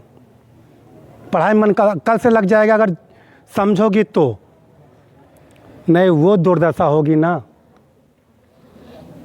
कि एक आंख से गंगा जी एक आंख से यमुना जी बहेंगी, कोई रोक नहीं पाएगा। बहनें ध्यान से रखिए, मैं वास्तविक स्थिति बताने जा रहा हूँ। तमाम लड़कियाँ कहते हैं कि मैं बेरोजगार हूँ। मैं बीए कर, पढ़ाई 2 प्रकार की होती है बेटा, 2 प्रकार की। एक ज्ञानात्मक होती है और एक डिग्री लेने के लिए होती है। डिग्री लेने के लिए आप पढ़ते हो तो पढ़ाई में मन नहीं लगेगा, केवल किसी प्रकार डिग्री मिल जाए। और यदि ज्ञान के लिए पढ़ते हो तो मन लगेगा।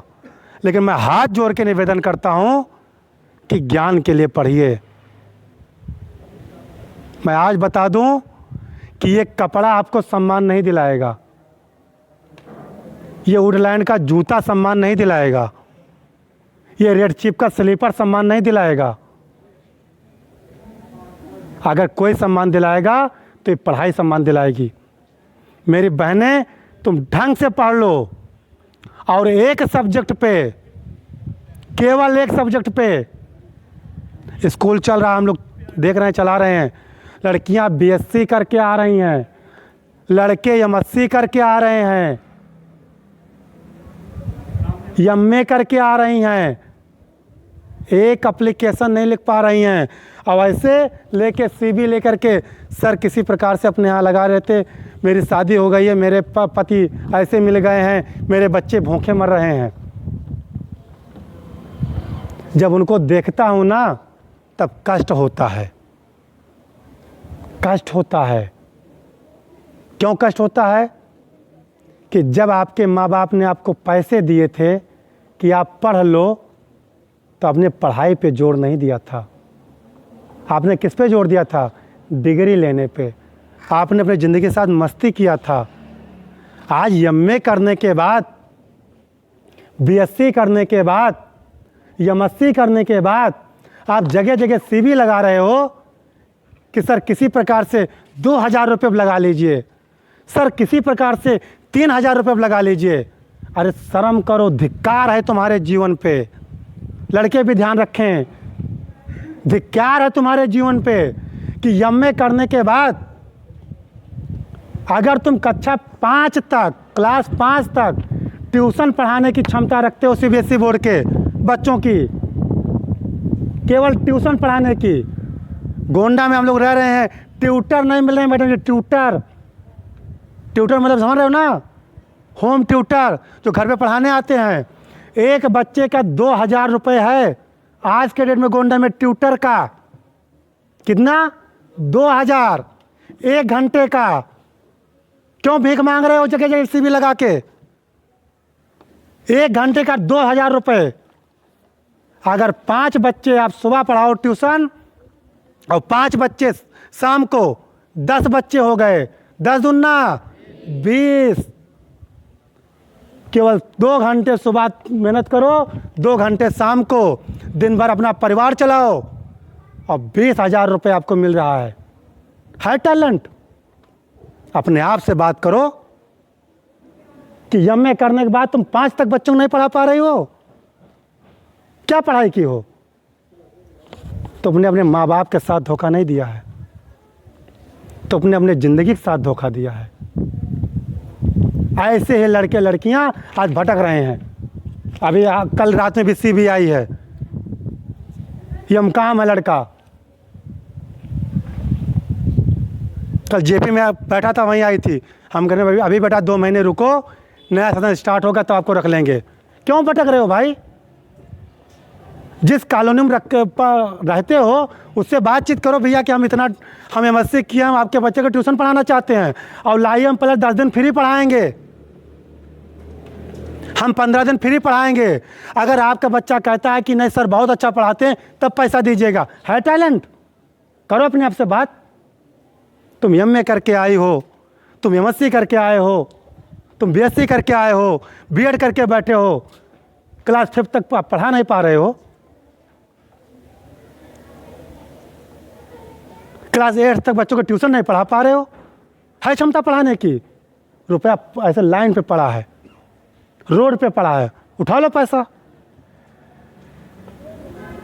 एमए बीए डिग्री लेके बैठे हो, पढ़ाने की क्षमता नहीं है, तब भटक रहे हो। क्योंकि जो आज समय था ना, आपने बर्बाद किया। उन माँ बाप को तो आपने धोखा दिया ही। जितने आसमान में छेद नहीं होते हैं, उतने आपके पिताजी के बनियान पे पीछे छेद होते हैं। देख लीजिएगा। कभी एक किसान, जिसके पिताजी किसान होंगे, उनके कमीज उतरवा के देखिए पीछे कितने छेद हैं। वो बनियान नहीं खरीद रहे हैं कि मेरी बेटी पढ़ ले, मेरे बच्चे पढ़ लें। वो 200, 250, 300 जो हो रहा है फीस ला के स्कूल में जमा कर रहे हैं। जो HD कैमरा ऊपर लगा है ना, तुम्हारे कर्म को देख रहा है वो। आज अपने माँ बाप के साथ तुम धोखा दे रहे हो, कल तुम्हारे साथ भी जब ज़िंदगी खेलेगी ना, तब दर दर भटकोगे। अगर वो डर होता तो पढ़ाई में मन लगता। अगर वो डर होता, वो बनियान आपने देखी होती अपने पिताजी की कि कितने छेद हैं, अपनी माँ की वो साड़ी देखी होती कि कभी उस पर इस्त्री नहीं कराई गई है, तो पढ़ाई में मन लगता। आपने उस पर नहीं ध्यान दिया है, इसलिए पढ़ाई में मन नहीं लग रहा है। यहाँ क्यों आपको पढ़ा रहे हैं? सोचा आखिर माँ बाप क्यों पढ़ा रहे हैं? उस दिन के लिए पढ़ा रहे हैं। लड़के भी ध्यान रखें, इसी दिन के लिए कि यदि कहीं हमारे पास आज पैसा नहीं है, हम बहुत बड़े आदमी के यहाँ शादी ना कर पाए अपनी बेटी की, लेकिन लड़की को पढ़ा ले जाएंगे। आज मैडम जी आपके सामने बैठी हैं, तो ये एक अगरबत्ती अपने पूज पिताजी को भी लगाएं। एक दिन का उपवास अपने पिताजी के रखें कि आज उनको इन्होंने पढ़ाया ना होता तो आज इस कुर्सी पे वो ना बैठी होती। अगर इस कुर्सी पे बैठी हैं तो इनके माँ बाप का आशीर्वाद, उनका कर्म यहाँ बैठाया है, इनका कोई कर्म नहीं है। आज गुरु जी यहाँ बैठे हैं तो इनको अपने माँ बाप को धन्यवाद दीजिए कि इस कुर्सी बैठने लायक बनाया उन्होंने। उन्हें हमारे जैसे आपके जैसे लोग गोमती घाघरा खा करके रोड पर थूक रहे हैं और 4 सोटा खा रहे हैं। अगर ये बच्चे आपको सम्मान दे रहे हैं तो अपने माँ बाप को धन्यवाद दीजिए। इसी दिन के लिए आपको माँ बाप पढ़ाते हैं कि यदि कोई हमारे बेटे पर मुसीबत आ गई भविष्य में, शादी करने के बाद माँ बाप आपकी हेल्प नहीं कर पाते उस तरह से, तो इस दिन के लिए पढ़ाते बेटियों को कि यदि कोई मुसीबत आए जीवन में तो ये डिग्री और ये जानकारी मेरी बेटी को काम आए कि अपने डिग्री, अपने नॉलेज के बल पर वो क्या कर ले, कुछ रोजी रोटी कमा के अपने बच्चों को पाल पोस ले और ज़िंदगी जी ले। वो तब कर पाओगी जब नॉलेज पे फोड़ दोगी। जिस दिन ये बात दिमाग में रहेगी उस दिन से पढ़ने मन लगेगा। उन्हीं का पढ़ने मन नहीं लग रहा है जिनको कुछ करना नहीं है। मैं आज क्यों पढ़ रहा हूँ? अब नौकरी लिए नहीं पढ़ रहा हूँ, अब आपके लिए पढ़ रहा हूँ। नहीं पढ़ूंगा, 2 शब्द बोल नहीं पाऊंगा, तब पढ़ने में मन लग रहा है। अध्यापक का पढ़ने में मन क्यों लगेगा? वास्तविक अध्यापक वही है जो रात में किताब उठाता होगा। अब यहाँ भी कोई अध्यापक लेके आएगा, तुम लोग छोटे हो, अगर यहाँ लेके आएगा पन्ना में से नोट्स बना के पढ़ाने, तो बच्चे हंसी करते हैं कि पन्ना में लेके आते हैं। हंसी नहीं, जो अध्यापक पन्ना में बना लेके आया है, टॉपिक लेके लिखा रहा है, वही सही अध्यापक है। मैं आपको बताऊं क्यों सही है। अध्यापक रात में नोट्स बनाता है, 8 पेज पढ़ करके किताब का, आपके टेक्स्ट बुक का, फिर 8 लाइन लिखता है। आपको पढ़ाने के लिए 8 पेज पढ़ा है, तब 8 पेज पढ़ के 8 लाइन बनाया है, तो उस 8 लाइन को आपके बताया है कि मेरे बच्चे 8 लाइन पढ़ लें, उनका कल्याण हो जाए। और हमारे गांव देहात के बच्चे क्या समझते हैं कि वो पन्नम लिख लेके आवत है गुरु जी। वो पन्नम लिखने के लिए 8 घंटे वो अध्यापक ने घर पे संघर्ष किया है। जब डिग्री कॉलेज में जाओगे ना, भगवान के अच्छे डिग्री में नाम लिखाना। अब डिग्री कॉलेज बहुत खुल गए हैं, अच्छे डिग्री कॉलेज में नाम लिखाना। और जब वहाँ प्रोफेसर खड़े होते हैं ना, तो वो उतनी ही लेक्चर देते हैं जितना रात में तैयारी करके आते हैं। सिर्फ लेक्चर पोस्टपोन, अगले दिन मिलेंगे। वो आपके लिए पढ़ते हैं। डॉक्टर DP सिंह यहाँ LBS के प्रिंसिपल थे, जब हम पढ़ते थे तो एक लाइन कहा करते हैं कि जब तुम पढ़ते हो तब पढ़ाते हो, और जब तुम पढ़ाते हो तब तुम पढ़ते हो। ये कई बार बोल बोल के चले गए, हमसे ये क्या बोल रहे हैं कि जब तुम पढ़ते हो तब पढ़ाते हो। अब सुनो कि जब हम पढ़ते हैं तो हम पढ़ाते कहाँ हैं? यही तो हुआ कि जब तुम पढ़ते हो तब पढ़ाते हो, और जब तुम पढ़ाते हो तब पढ़ते हो। तो हम जिज्ञासु टाइप के छात्र थे, हम भी आप जैसे प्रश्न बहुत करते थे। तो हमने कहा सर आपसे मिलना है। कार्यक्रम के बाहर गए, मिले, हम सर हम कुछ समझ नहीं पा रहे हैं, हिंदी ज़रूर सब्जेक्ट है लेकिन आपका ये भावार्थ नहीं समझ पा रहे हैं। तब उन्होंने अर्थ बताया कि जब तुम, बच्चे ध्यान रखें, कि जब तुम रात में पढ़ोगे, जब तुम पढ़ते हो तब पढ़ाते हो। आपकी पढ़ाई इनको पढ़ने पर मजबूर कर देगी। इनके अंदर डर पैदा होगा कि लड़का पता नहीं कहाँ से पूछ ले, और जब तुम खुद किताब नहीं उठाए हो तो तुम क्या पूछोगे? तो वे खुश हैं, अरे कोई बात नहीं। तो जब तुम पढ़ोगे तब पढ़ाओगे, तब ये पढ़ेंगे, और जब ये पढ़ाएंगे तब ये पढ़ेंगे। जब तुम किताब खोलो, आज के टाइम में अध्यापक पसीना नहीं आता है, कहाँ से पसीना आ जाए? उनको पता ना कि ये किसी लायक ही नहीं है, इनको जो हम ज्ञान देंगे वही ले लेंगे। अरे पढ़ो, करो अंडरलाइन। जो अगला क्वेश्चन इनका था कि अच्छे नंबर कैसे लाएं। अच्छे नंबर लाना अच्छी बात है, लेकिन ध्यान रखना नंबर जो होगा वो आपको कुछ दिनों के लिए होता है। क्या होता है? कुछ दिनों के लिए। जैसे जब तक नौकरी नहीं पाते हैं तब तक नंबर की वैलिडिटी है, यही तो। और मान लिया समय सेवा समाप्त, उम्र ख़त्म हो गई, नंबर ख़त्म, लेकिन अगर नॉलेज के लेके आप पढ़े हैं तो टिल डेथ, मरते दम तक वो काम आएगी। नंबर लाना अच्छी बात है आज के माहौल को देखते हुए, लेकिन ध्यान रखिए नंबर से ज़्यादा समय नॉलेज पे दीजिए,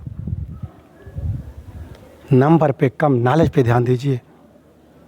और जो नंबर लाने की ज़रूरत है हमने टॉपर्स के बारे में बता दिया है, वही काम कीजिए। रिवीजन कीजिए, अच्छी राइटिंग में लिखिए, बार बार पढ़िए, पढ़ते समय पेंसिल या हाइलाइटर ज़रूर रखिए, ये ध्यान में रखिए। जो अच्छी चीज़ मिले उसको अंडरलाइन कीजिए, उसी को रिवीजन कीजिए। ठीक? और किसी पास कोई क्वेश्चन? समय ज़्यादा हो रहा, फटाफट बताओ, 20 मिनट और उसको छोड़ देंगे। और कोई प्रश्न है? हाँ बोलो, जिसको जो वहीं से बोल दो, वहीं से है किसी के पास? इधर लड़कों में है किसी के पास? एक चीज़, एक किसी ने क्वेश्चन ये भी किया था आर्थिक स्थिति को लेके, वो भी हमने बता दिया कि बहुत बच्चे ऐसे भी हैं जो लगता है कि इंटर के बाद नहीं पढ़ पाएंगे। तो हमने कई जगह कहा भी है, हमारे चैनल पे पढ़ा भी, आप देख सकते हैं कि इंटर तक पढ़ने के बाद कोई बच्चा गरीब नहीं हो सकता है। अगर आपने इंटर तक पढ़ाई ढंग के की है तो आप अपने आप को उसी दिन से गरीबी ख़त्म हो गई। इंटर तक के आप गरीब हो सकते हैं, लेकिन इंटर पढ़ने के बाद आप गरीब नहीं हैं। कहो कैसे नहीं है? इंटर पढ़ने के बाद आपके पास इतनी नॉलेज आ जाएगी कि आप ट्यूशन, अगर आपने पढ़ा है तो, अब अगर इंटर तक आपने ढंग के नहीं पढ़ा है तो आप ज़िंदगी भर गरीब बने रहेंगे। हाँ ये भी है, क्योंकि क्या होगा, इंटर के बाद अगर घर वाले मना करते हैं, उनकी आर्थिक स्थिति अच्छी नहीं है, तो आप ट्यूशन पढ़ा के भी आप अपनी शिक्षा को जारी रख सकते हैं। इसलिए आपकी स्थिति कैसी है, पारिवारिक स्थिति कैसी है, क्या है, उस पर आप ध्यान कदाप न दीजिए, केवल पढ़ाई पे ध्यान दीजिए और पढ़िए। ठीक? इस गरीब का हम कहा करते हैं, हमारे चैनल पे तमाम थॉट पड़े हुए हैं, चैनल पे आप लोग चले जाइएगा, देख लीजिएगा। हम 30 साल का अनुभव 3 घंटे में नहीं ख़त्म कर सकते हैं। ठीक? कि सारा ज्ञान आज ही यहीं आपको दे सकते हैं, चैनल पे जाके भी आपको मिल जाएगा। ठीक है? वहाँ जाकर के हम कहा करते हैं कि गरीब का सबसे बड़ा हथियार और सबसे बड़ी पूंजी क्या है? शिक्षा। ये एक ऐसी कैपिटल है कि जो चाहोगे वो खरीद सकते हो। ऐसी कोई चीज़ नहीं है कि जो आप खरीद नहीं सकते हो, सब कुछ।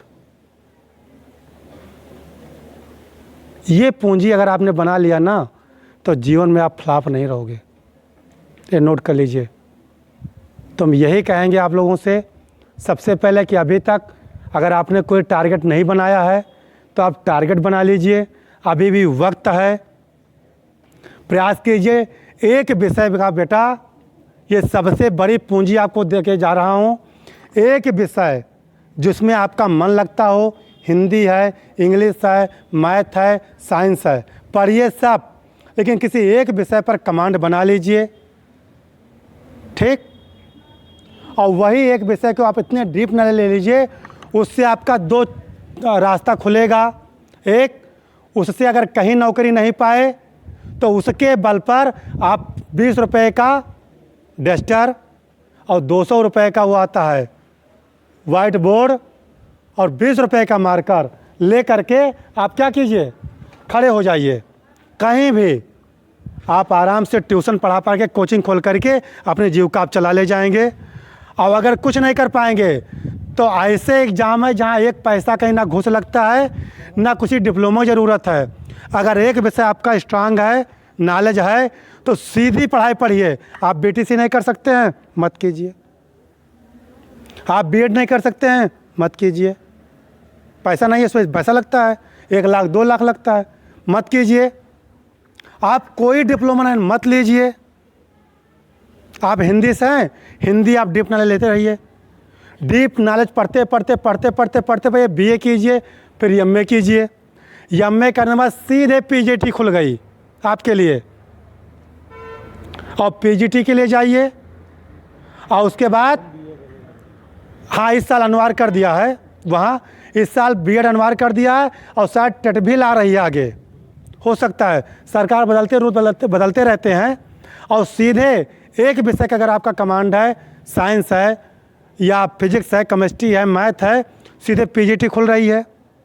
आप वहाँ पहुँचेंगे, वहाँ से आप सीधे प्रवक्ता पद पर चयन हो जाएगा। नहीं होता है, अच्छी नॉलेज है, किसी डिग्री कॉलेज में खड़े हो जाएंगे आप।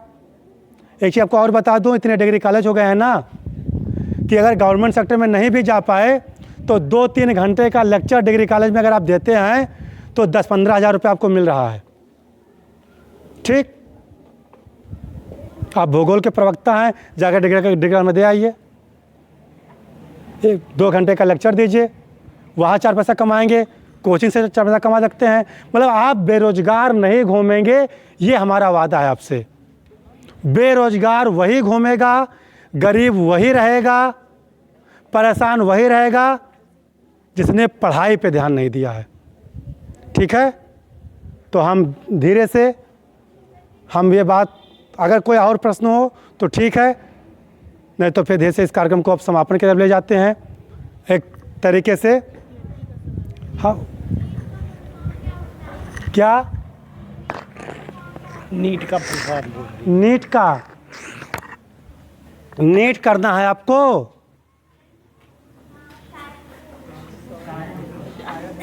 पहले क्लियर हो जाओ बेटा। पहले क्लियर हो।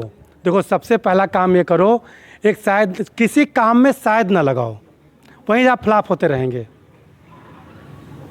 ठीक है। ठीक, आप वो नेशनल का एग्ज़ाम है, जैसे पीईटी होता है, टीईटी होता है, ऐसे वो नेशनल एलिजिबिलिटी इंजीनियरिंग टेस्ट है वो, ठीक है, वो नेशनल का है। तो पहले एक उद्देश्य में बहुत अच्छा एग्ज़ाम है वो। आप नीट है की तैयारी कर लीजिए, आप आगे आप जाना चाहते हैं आप आईआईटी की तैयारी कर लीजिए, अच्छी है, लेकिन एक उद्देश्य बनाओ उसके समझ जैसे आज ये टेट निकाल दिया गया। ये एग्ज़ाम ऐसे होते हैं कि जहां आपको जाना है वहाँ के लिए आपकी योग्यता एलिजिबिलिटी चेक करता है, वो नेशनल एलिजिबिलिटी है कि आपके अंदर है या नहीं है, ठीक। बहुत अच्छा एग्ज़ाम है, वो भी आप कर सकते हैं। और किसी के पास कुछ है?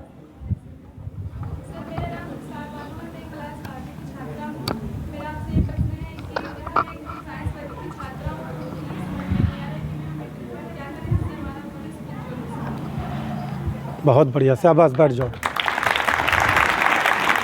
ये बहुत अच्छा क्वेश्चन भी है, और शायद मैं आपको बता दूं तमाम बच्चे कंफ्यूज भी होंगे, और ये तमाम समस्याएं सामने भी हमारे आई हैं। बच्चा बड़े ज़ोर तोड़ से इंटरमीडिएट मैथ ग्रुप से करता है और फिर जाकर के बीए में एडमिशन ले लेता है। देखा नहीं देखा है? यहीं पर कैरियर काउंसलिंग की शुरुआत होती है। यदि आप पहले ही तय कर लीजिए हाई स्कूल के बाद कि आप बीए करेंगे कि बीएससी करेंगे। अगर बीए करना है तो पहले से ही आर्ट साइड आ जाइए। अब यदि आपको बीएससी करना है, विज्ञान वर्ग में जाना है, तो आप साइंस साइड रहिए। अगर आपने साइंस साइड की आप छात्र हैं, बता रही हैं इंडियन पब्लिक इंटर कॉलेज की, तो आप बीएससी कीजिए। पहला काम तो बीएससी की तरफ जाइए। दूसरी अगर आपको सीधी पढ़ाई पढ़नी है, अगर नहीं करते हैं तो इंटर के बाद बहुत सारे ऑप्शन खुल जाते हैं। पहला ऑप्शन, आप चिकित्सक क्षेत्र में जाना चाहते हैं, इसको कहते हैं डॉक्टरी डिपार्टमेंट, जैसे डॉक्टर बनते हैं। डॉक्टर में आपको बता दूं, कोई भी डॉक्टर अपवाद स्वरूप मिल जाए अलग बात में है, आपको एमएससी बीएससी नहीं मिलेगा। सारे डॉक्टर लगभग 90% आपको इंटर पास मिलते हैं। ये मैं आपको बता दूं। आपको सुन के अजीब लगा होगा कि इंटर पास डॉक्टर, हाँ भाई, इंटर को इतना आसानी से क्यों ले रहे हो? इंटर पास डॉक्टर क्यों? क्योंकि इंटर के बाद सीपीएमटी की तैयारी होती है। इंटर के बाद सीपीएमटी की तैयारी होती है। सीपीएमटी में आप क्या है, बायो ग्रुप से हो, मैथ से हो? बायो से। हाँ, अगर सीपीएमटी की तैयारी करनी है तो बायो मस्ट है। अगर मैथ ग्रुप से हैं तो आप फिर सीपीएमटी की तैयारी नहीं कर पाएंगे। ठीक, सीपीएमटी की तैयारी कीजिए। अगर बीएससी नहीं करना चाहते हैं, पहला। अगर मैथ ग्रुप से हैं, आप आईआईटी की तैयारी कर लीजिए, वो रास्ता खुल गया। वहाँ नहीं जाना चाहते हैं अभी, तो आप बीएससी में एडमिशन ले लीजिए। बीएससी कीजिए, एमएससी कीजिए, बीएड कीजिए। अगर शिक्षा विभाग में जाना चाहते हैं तो ठीक, पढ़ते रहिए। आप जितने ये शोध होते हैं ना, जो वैज्ञानिक होते हैं, ये सब विज्ञान वर्ग से तो जा रहे हैं, वहाँ के लिए रास्ता आपका खुल जाएगा। मौसम विभाग में यहीं से विज्ञान वर्ग से लोग छात्र जा रहे हैं, तो शोध चल रहा है, विज्ञान वर्ग से लोग जा रहे हैं। तो उसके बाद कम से कम 3 चीज़ें, लेकिन आपके नॉलेज पे डिपेंड करता है कि नॉलेज कैसा है।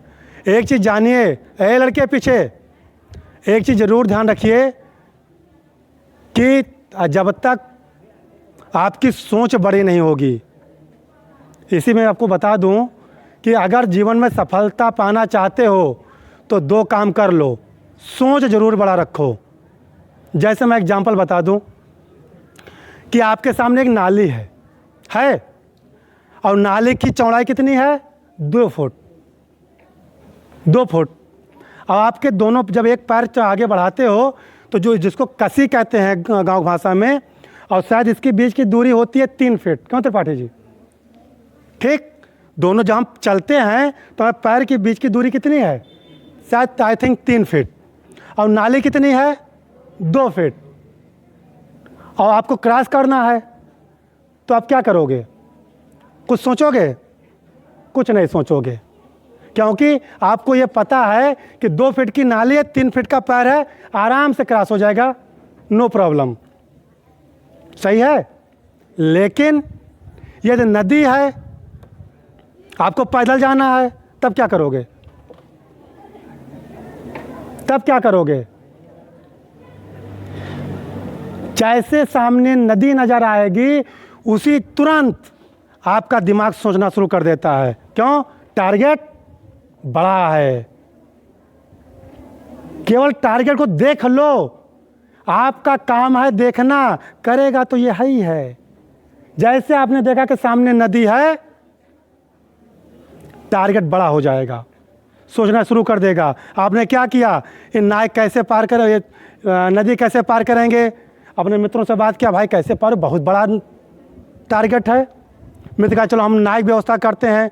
तो ये नाव ले आए गुरुजी, आपके मित्र। एक मित्र आया, अरे यार नाव मिल गई, अब क्या करें? कोई कहा कि पतवार ढूंढो, पतवार मिल गया चलाने वाला। तो धीरे धीरे संसाधन इकट्ठा होकर आपने उस टारगेट को अचीव कर लिया। तो पहले तो आप बड़ा सोचो, और लेकिन एक चीज़ जरूर ध्यान रखनी है, अपने आसपास के मित्र कभी नेगेटिव मत रखिए। ये आपको उस मेरियाना गर्त में ढकेल देंगे जहाँ से कोई बाहर नहीं ला पाएगा। अभी सोचो यार, हमें तो टॉप का, अभी आज जाके घर पे कहो, और मित्र हम तो टॉप करना है सर बता के गए, तुम टॉप कर पाओगे? चेहरा देखा है, ले गए ये, बस ये ले गए तुम्हें, अब ख़त्म। अब आज बता दूं कि 4 ऐसे मित्र से कहो कि मुझे टॉप करना है, अब आज से लग जाओ, अब टॉप करना है।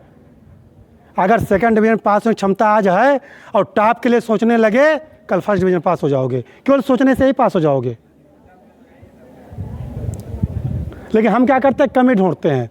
जैसे मैं आपको बताऊं, 2014 में जब चुनाव शुरू हुआ तो नरेंद्र मोदी गुजरात के मुख्यमंत्री थे, और क्या हुआ कि उनका प्रधानमंत्री का चेहरा बनाया गया, चुनाव शुरू हो गया। तो जो तुम्हारे विरोधी होते हैं ना, ये पता लगाने लगते हैं कि इनको गिराओ कैसे, ये क्या, इनका कौन सुनेगा। तो सोनिया गांधी कांग्रेस पार्टी की उस समय अध्यक्ष थी, और पता लगा कि इनको कैसे हतोत्साहित किया जाए। अब कोई कमी नहीं मिली उस व्यक्ति के अंदर। जब कोई कमी नहीं निकाल पाई, कहना अब क्या किया जाए, तो एक कमी मिल गई। क्या मिली कि नरेंद्र मोदी ने और उनकी पत्नी एक साथ नहीं रहते हैं, मतलब अलग अलग रहते हैं, मतलब तलाक भी नहीं हुआ है, अलग अलग रहते हैं। अब एक कमी मिल तो गई और कोई कमी नहीं मिली। अब क्या हुआ, उसके बाद भाषण शुरू हुआ, रैलियां शुरू हुई। उस रैलियों में सोनिया गांधी ने जगह जगह जा कर के यही कहना शुरू किया कि ये देखिए इनको, ये आए हैं जो अपने पत्नी को नहीं संभाल पाए, ये देश को संभालने आए हैं। वो व्यक्ति देश को संभाल के दिखा दिया। तुमने कमी ढूंढना शुरू किया, तुमने अपनी कमी नहीं देखी। आवाज़ कांग्रेस कहाँ से कहाँ पहुँच गई, और वो व्यक्ति कहाँ से कहाँ पहुँच गया।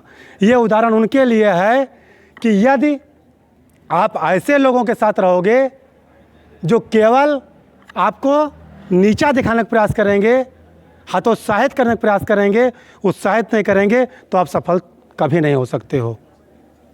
आप ऐसे मतलब मित्र बनाइए, और मित्र ज़्यादा ना रखिए। जब मित्र कम होते हैं तब उनको ग्रुप कहा जाता है, अंग्रेजी में अच्छा लगता है कहने में। और जब मित्र ज़्यादा होते हैं तो झुंड बतावत। हाँ सुने हो, झुंड। और झुंड किसकी होती है, अब हम नहीं, तो आप लोग जानते ही हो।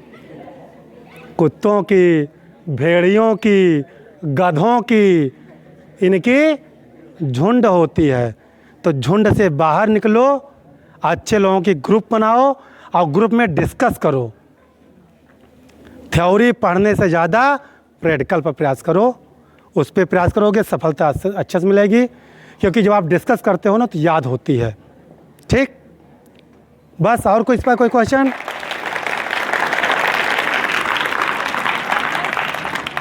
समस्त अध्यापकों की तरफ से एक क्वेश्चन है आपसे। हाँ, कि जो किशोरावस्था होती है वो तूफानी अवस्था है, इसमें इन बच्चों के अंदर डिस्ट्रैक्शन बहुत ज़्यादा है। बहुत सही। डिस्ट्रैक्शन को कैसे कम किया जाए? इनके अंदर का डिस्ट्रैक्शन इतना ज़्यादा है कि पढ़ाई से अलग ही दुनिया में घुस जा रहे हैं, तो इसको कैसे कंट्रोल किया जाए?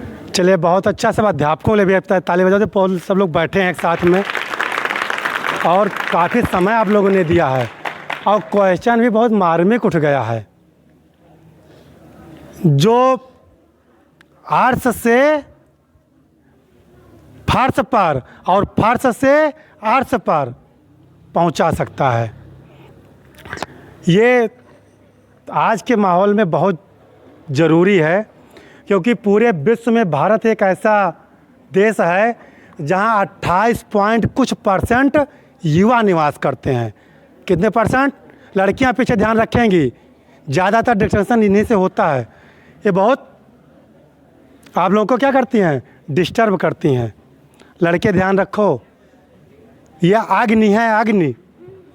अग्नि जानते हो, अगर निकट गए तो भस्म हो गए। कोरोना काल में एक चीज़ बहुत वो चल रहा था मैम, कि उचित दूरी बहुत ज़रूरी। तो ऐसे एक चीज़ मैं आपको बता दूं, एक LBS में पाठक सर थे, तो कहा करते थे कि ए लड़के, पराई अमानत देखकर क्यों हैरान होते हो। ये पाठक जी की लाइन है, पराई अमानत देखकर क्यों हैरान होते हो, मिलेगा एक दिन आपको क्यों परेशान होते हो। ठीक, तो इस पे मैं आपको बता दूं, इस समय गेहूं की एग्जांपल देके बताऊंगा। गेहूं की फसल लगी है ना, गेहूं में शायद बालियां आने लगी होंगी, अभी नहीं आई हैं? तो बस आ रही, स्टार्ट हो गया होगा। ध्यान दीजिएगा बच्चों, यदि गेहूं की बाली आना स्टार्ट हो गया है, गेहूं इस समय अपने युवा अवस्था में है, जो अभी मैम ने कहा, जिसको एडोलसेंस कहते हैं, किशोरावस्था। इस समय गेहूं की भी क्या है, किशोरावस्था में है। अगर गेहूं की बालियों को सुरक्षित ना किया गया और इसी समय इसको काट दिया जाए, यदि बाली लग जाए तो किशोरावस्था में गेहूं आ गया, और गेहूं को काट दिया जाए तो आपको क्या मिलेगा? हे लड़के बोलो, कुछ हाथ आएगा? कुछ हाथ नहीं आएगा। ना तो आपको बाली मिली, और वो ऐसी कंडीशन पे है कि उसको जानवर भी बहुत अच्छे से पसंद नहीं करते हैं, क्योंकि उसमें सब डंठल डंठल होता है। उस समय जब पत्तियां सब ख़त्म हो जाती हैं, डंठल ही रहता है, तो जानवर भी पसंद नहीं करते हैं। ठीक, अब उस गेहूं का जीवन क्या हो गया? डिस्ट्रॉय हो गया। सेम कंडीशन मेरी किशोरावस्था में है। अगर इस समय अपने आप को हम नहीं बचा पाए तो ये जीवन इस प्रकार से डिस्ट्रॉय होगा कि ना तो हम अच्छी फसल बन पाएंगे भविष्य की, और इस प्रकार से बिगड़े होंगे कि मुझे जानवर भी पसंद नहीं करेगा, इंसान क्या है। नोट कर लीजिएगा, खासकर बहनें ज़रूर ध्यान रखें। लड़कियां, हम कहा करते हैं कि लड़कियों का जीवन कांच होता है। कांच समझ रहे हो ना? कांच टूटता है तो क्या होता है? बिखर तो बिखर गया। कांच जब टूटता है घरों में, तो आपके जो पहले घर वाले होते हैं, बाहर वाले छोड़ो, घर वाले कहते हैं इस कांच को उठाओ, और बहुत दूर से बच बच के उठाते हैं।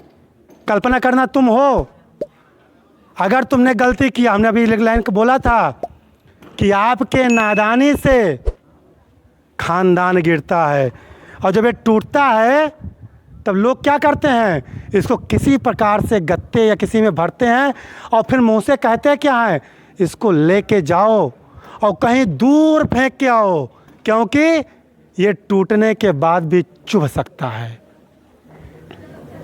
तो नोट रखिएगा कि आप जब ऐसी कंडीशन में होगे तो आपके घर वाले आपको इतना दूर फेंकेंगे जिसका कोई जवाब नहीं।